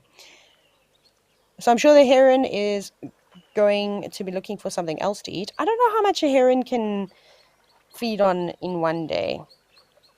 I don't know if it's quite a kilogram, probably less than that. Because they don't have a crop, they also can't temporarily store the food. So it's going to go down and start the digestion process immediately. I also have no idea how much that little catfish would have weighed.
Maybe we'll just have a little look around and see what else is here. Beautiful waterbuck bull.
I need to also see that warthog having a good old scratch. I've been seeing a lot of that behavior today. That one's using a slightly rocky surface that'll really get the itch going, and then there's even a hardy-dar ibis. If you missed the start of the show, we were talking about which bird has the most annoying call. And actually, I don't know if I got an answer, if it was the hardy-dar ibis or a trumpeter hornbill, and I'm not sure if any of you also suggested other birds that have got horrific calls. It doesn't even have to be in South Africa. It can be from wherever you are. Obviously, my bird knowledge is limited and really just specific to Africa and Sri Lanka. I know a lot of birds of Sri Lanka.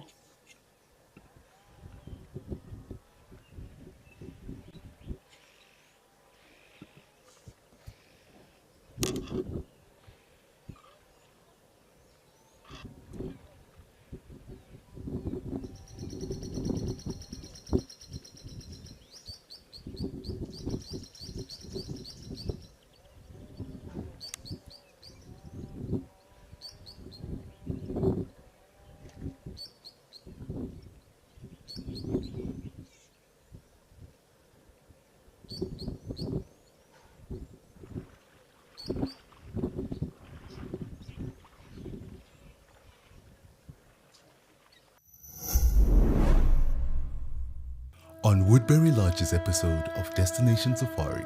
I'm so used to views I forget to mention it sometimes. Underfloor heating in the bathrooms, air conditioning, all those luxury items. Dinner is a full three-course meal, starter, main and dessert. Early morning drive, and on that drive you might see some slightly different things, some rare things. Destination Safari, bringing luxury safari travel to the world.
Ashley, you said young seagulls in Scotland are are annoying.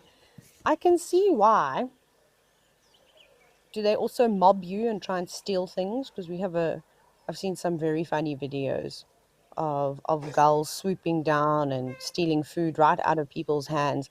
And I had a funny experience. Well, I thought it was funny. My dog Tucker didn't particularly enjoy it, but just a little while ago, I took him down to the Eastern Cape to experience the beach for the first time.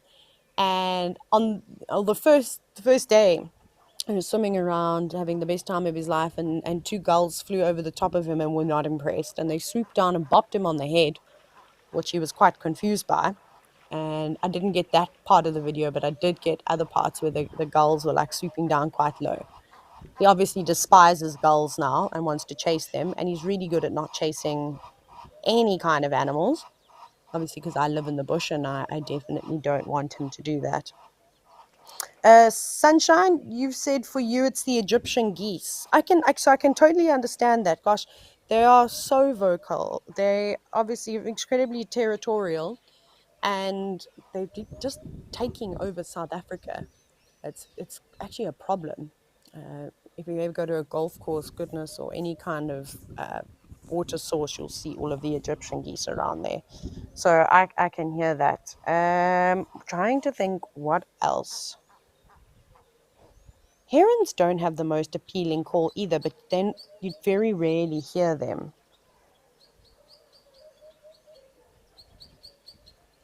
I think mine must be trumpeter hornbills. I mean, like I said, I love all of them, but at 4 o'clock in the morning, I would not be impressed with trumpeter hornbills.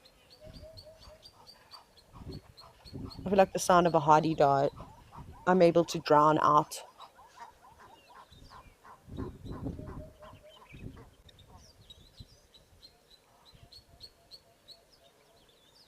Oh, Vernon, you've said pheasant kookels. In Australia, I have to Google that. I don't even know what it looks like. If it looks like similar to the kookels that we get. Oh, it does. Oh, very. It reminds me of a black kukul, which you don't see very often. Well, at least not in South Africa. I now need to obviously find the sound because the kukels that we have actually make a beautiful sound. Play it for you.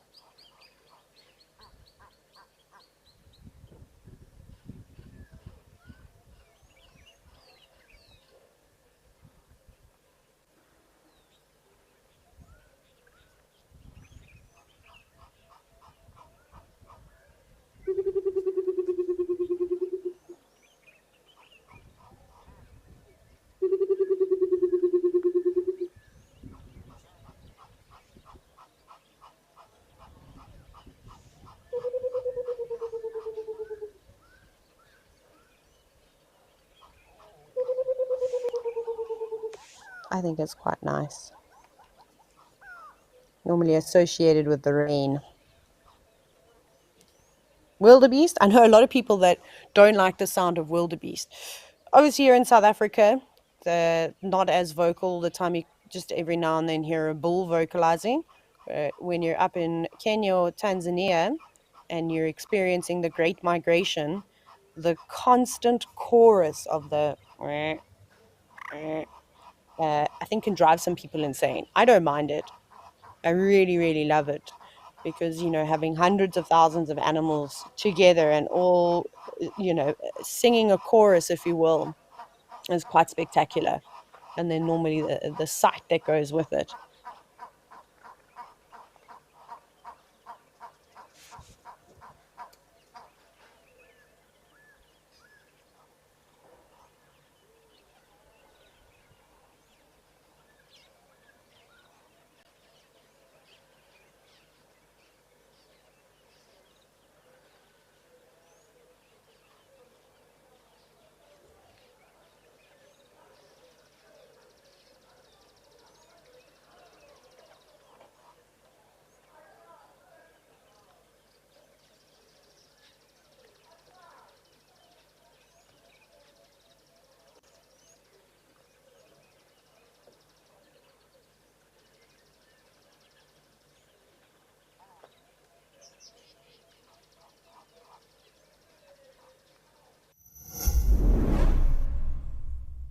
Have you ever wondered what it's like to capture a snapshot of wildlife in its magnificence? Our naturalist, James Henry, has spent his life creating memories through the lens, and he wants to share them with you. From the sublime to the ridiculous, everybody. Join James for a photography hangout where he will entertain you with safari stories through some of his best photographs and color grade them live. Come along for the fun. Wild Earth, it's in your nature.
Crocodiles,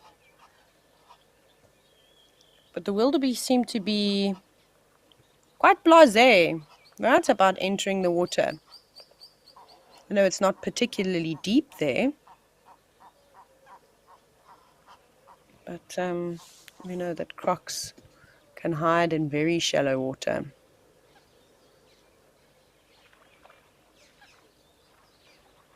It's actually quite interesting.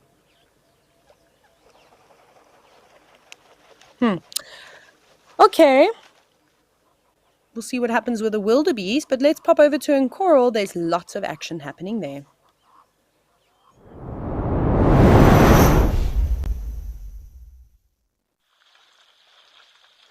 Oh, wow.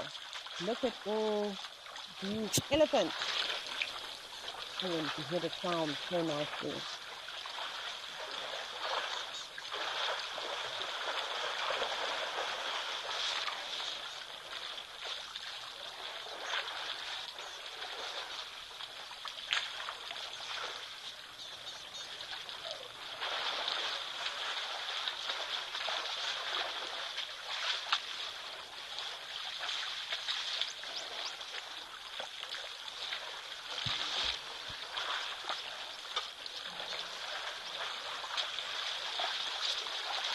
Wow, look at this big cow just walking right in front of the camera.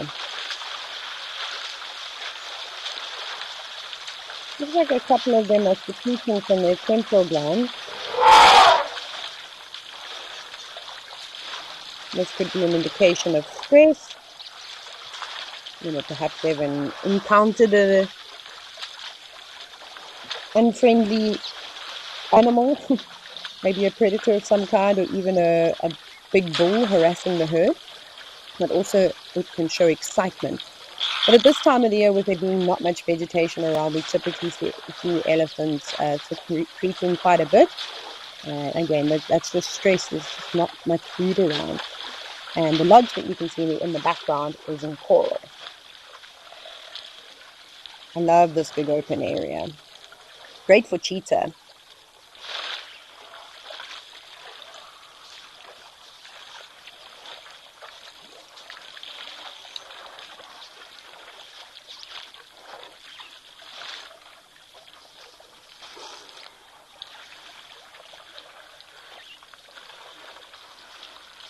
Interesting that there's a hole there. I wonder if that's where the pump is. It looks like there's a little concrete structure around there.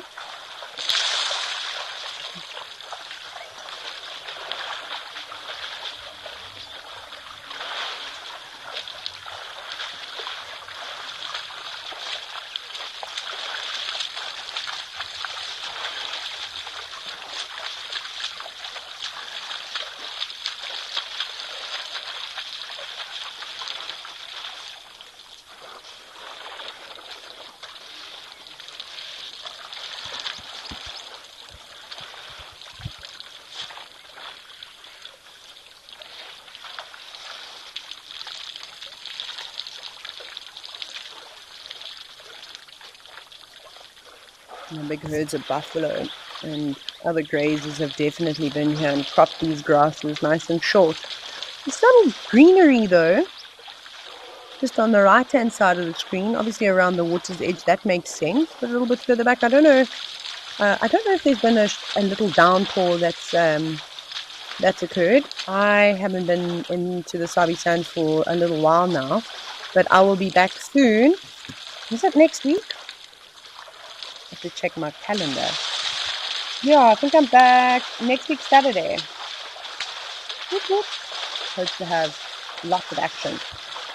Well, now I don't know why the whole herd is moving off. Look at that elephant, how you see how it has its tail away from its body. Definitely agitated about something.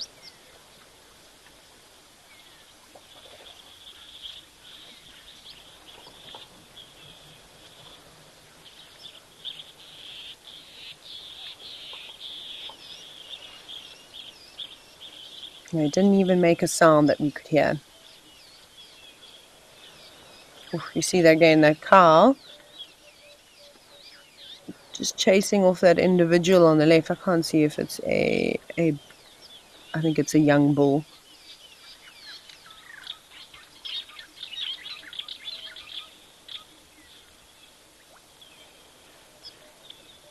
Oh, and just like that, they're about to disappear into the tree line. Miranda, you're wondering if elephants urinate as often as they drink water.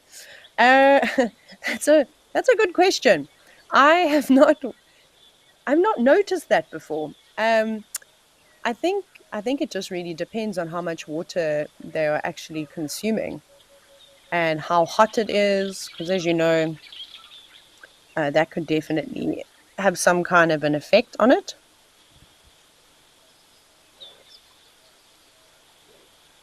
They defecate quite a bit though. Obviously, we're having to consume quite a large percentage of their body weight every single day. And with a poor digestive system, that happens more frequently. But I couldn't give you a number, Miranda. Thought-provoking. I don't know if anybody's ever noticed or, noted that.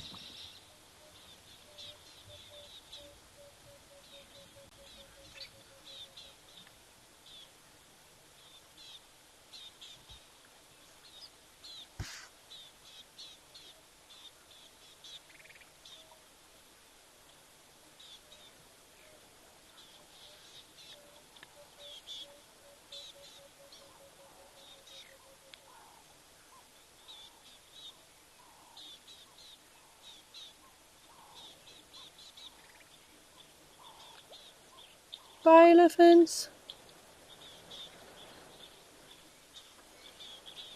We haven't actually spent not any, but as much time at Eldonio as we typically do. We haven't got much time left of the show, so let's head back over there.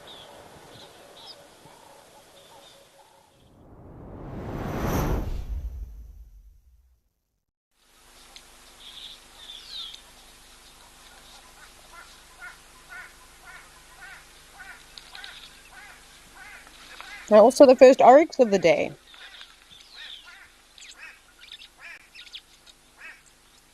So the clouds have really come in now.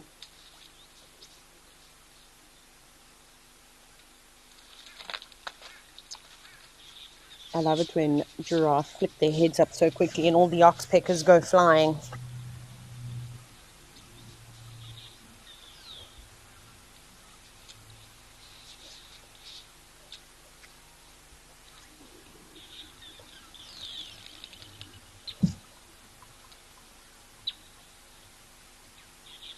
I'm just keeping my eye out on the rocks. See if we can maybe find one of those agamas or any other little creatures. There must be so many things living between the crevices of these rocks that we don't get to see. It's perfect habitat. Being able to hide away, provide a bit of safety. It must be quite warm with the rocks and the soil heating up. I'm sure that must retain a lot more heat in the evenings.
And just like that, not much left. Just a couple of oryx hanging around. Goodness, it's another day filled with elephants. We were briefly in Namibia. Let's go back there.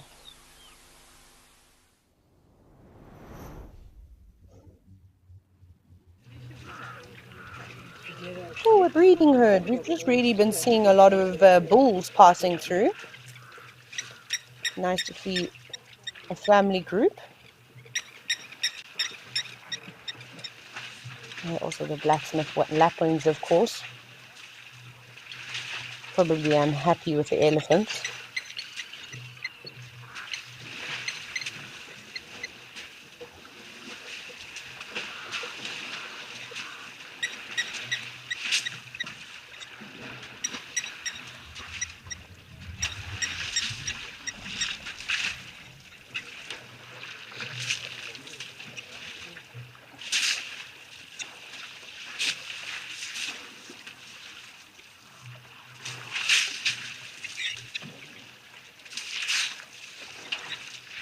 The oryx, not afraid to go straight into this waterhole. That's also a great way to cool down.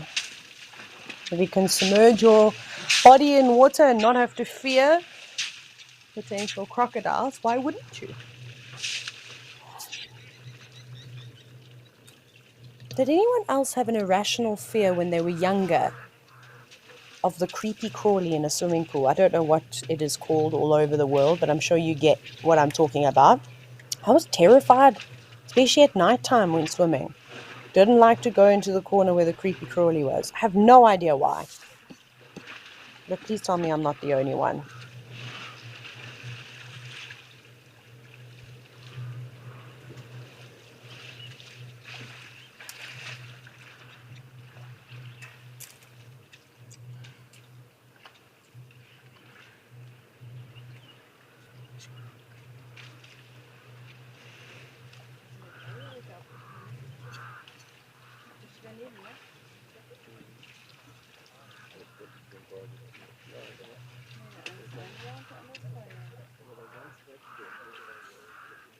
A long line of zebra also making their way in. So I've still been trying to figure out what these white rocks are. I don't know if it's concrete, potentially. So much of it.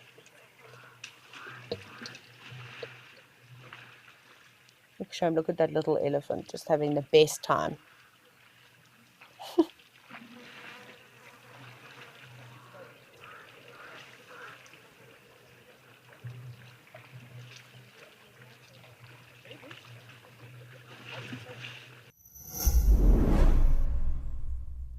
you want to touch the lives of future protectors of our Earth? Thanks to our wonderful WildEarth explorers, WildEarth Kids is back.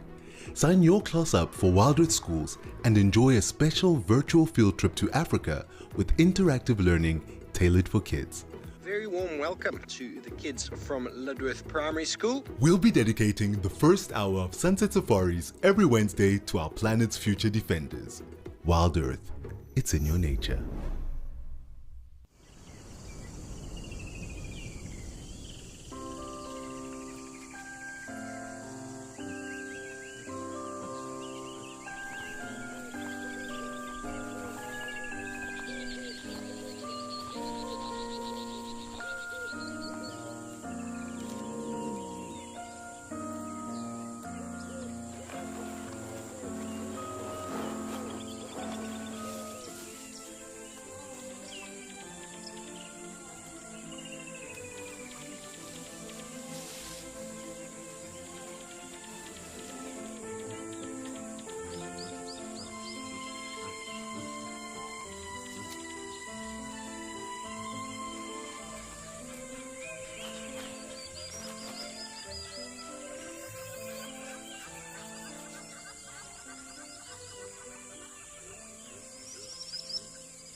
Don't want to step on anything. I mean, I'm the worst. A piece of seaweed touches my leg when I'm in the ocean, I'm out. I am out.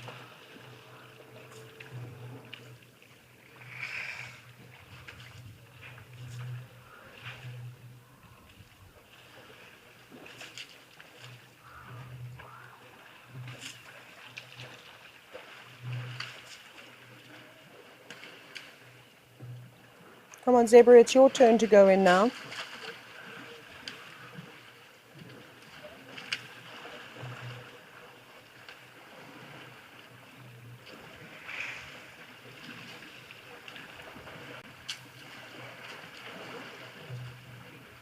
I wonder if there are any fish in here. We don't really see a lot of bird life, like many waders. Obviously the blacksmith lapwings. I've seen banded plover, and I think there was a little grebe in here at one point. But I wonder if there are many fish species.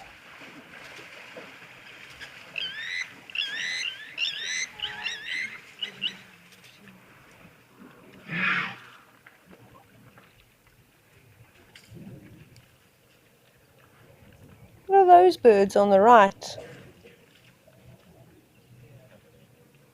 Maybe they're, what are they? They're dark and with quite white underneath their, on their bellies. Just below where the blacksmith lapwings landed.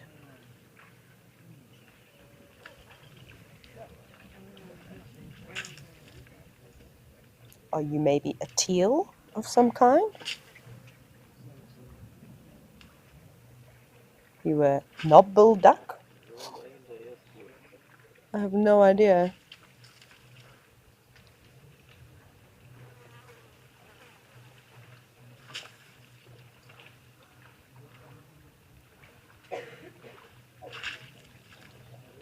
There we go. Oh, man.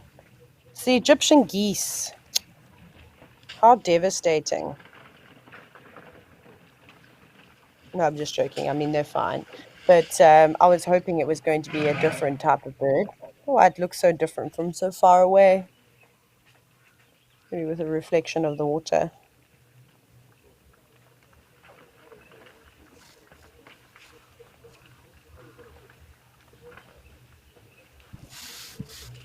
And no terrapins. I suppose it'd be quite difficult for terrapins to be in this area, like crocodiles, with these, pans that can dry up and huge distances between water holes. They'd not have a great life.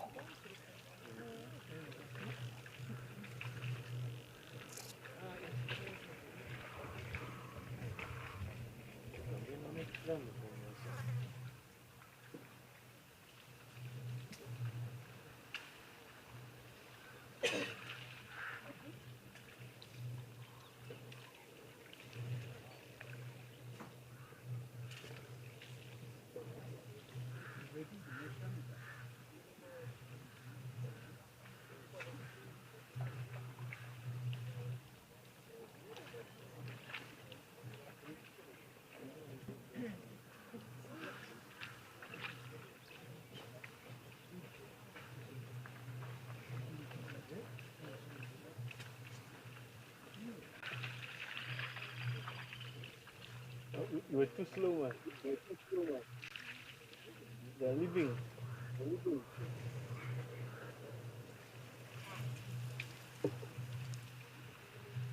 They're going. They were just here. Yeah. I can hear all the chatting from people at the hide Yeah. of lodge. Yeah. They were just here. Yeah, because I wanted to see them, man. Close is the. That's what he said. When he saw the white thing. Yeah.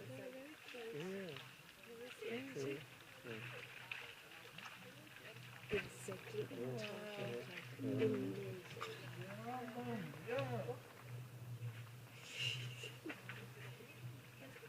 Like in the restaurant, when they had people left their things on the tables running.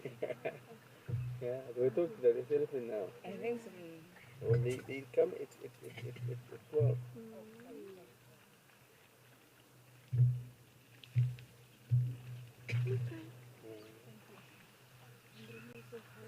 Yeah. Because we just hear about it. There's some babies, 3 babies. Yeah. And the smallest one, yeah. Maybe 2 weeks or 1 week. The small. Thank you, yes. How do you tell between the female and the male? No, the breast here. Okay. The breast are here. They do? Yeah. Ma winch. Very good. Yeah.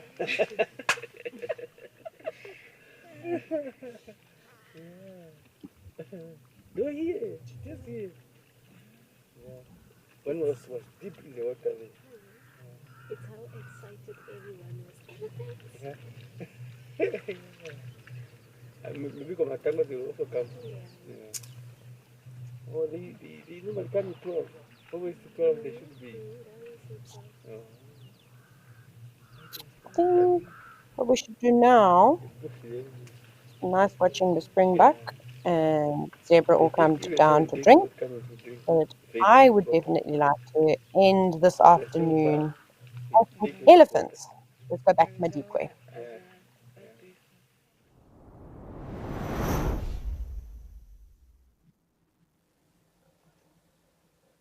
Aha, big bulls. Here the boys.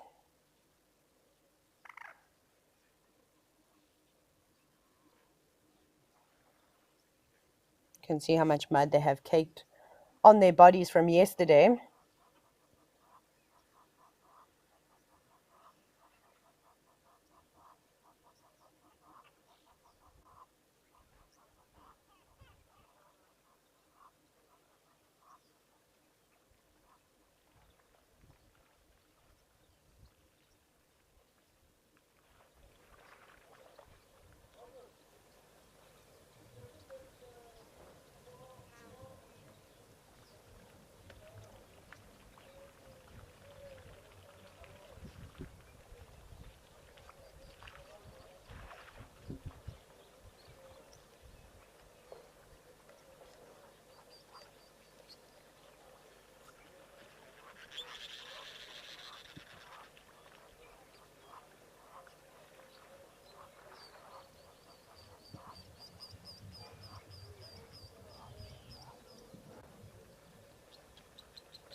It looks like the impala found a little spot to drink from.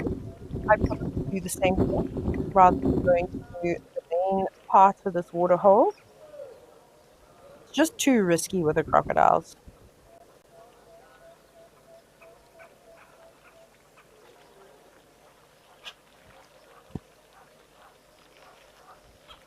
When I was in the Selous Game Reserve, which is now called Nyerere National Park, that's in Tanzania, in the south, there's a whole bunch of these little streams that have like almost formed these lakes, but most of them go towards the Selous River. And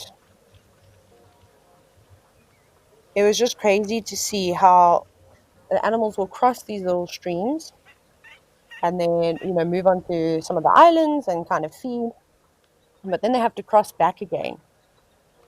And we had impala, giraffe, there were some warthogs too, and they were obviously all very hesitant to cross the water. And the impala, eventually, when they were brave enough to go, they're exceptional jumpers. They'd leap over these streams. It was so spectacular. Yossi, you've asked how many elephants are there usually in a herd? It's difficult to just put one number. It could be as little as 3 or 4. I mean, that's obviously quite small, maybe to an excess of 30. There used to be bigger herds of elephants. They'd normally come together, especially when they're doing the migrations. And you could see thousands of elephants all moving across open plains or traveling through whichever ecozone they might be moving through. But sadly, we don't really get to see that. And also, a lot of the times when, like you say, when you see big groups of elephants, it's made up of different family members. Kind of like what we see at the Waterhole. Well, if you go into the Masai Mara, where there's lots of these marshes, you see so many elephants all feeding there.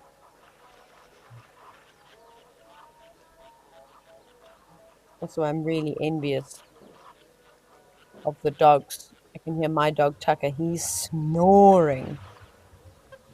Fast asleep.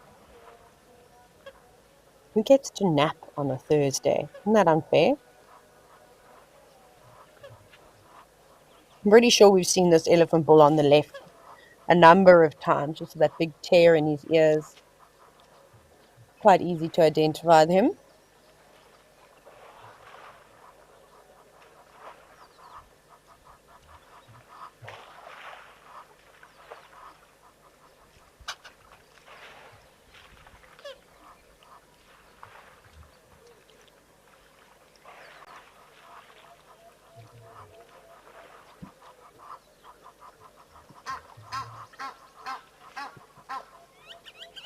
You all hear the common scimitar ball also calling in the background, that whoop, whoop, whoop, whoop.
Greg, you said that today has been so serene with beautiful scenes.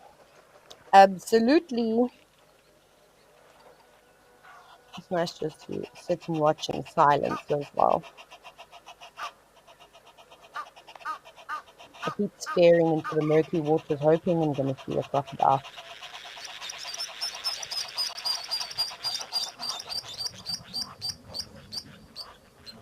But no luck. Love the way elephants do that, how they shake and twist their trunks.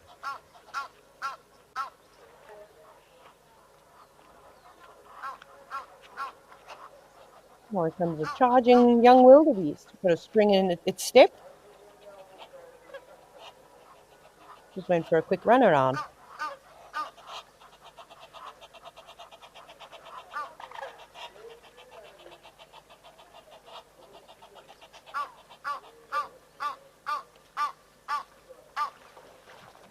It's been another great day, though, for Live at the Waterhole. I'm still going to be with you until Sunday. We've got a couple more days to go, and hopefully we'll see all sorts of wonderful things. I'm still hoping to see more predators. We've been lucky so far, with fingers crossed. And who knows, maybe a sneaky crocodile trying to catch some prey. But I hope you all have a wonderful time, and I'll see you soon.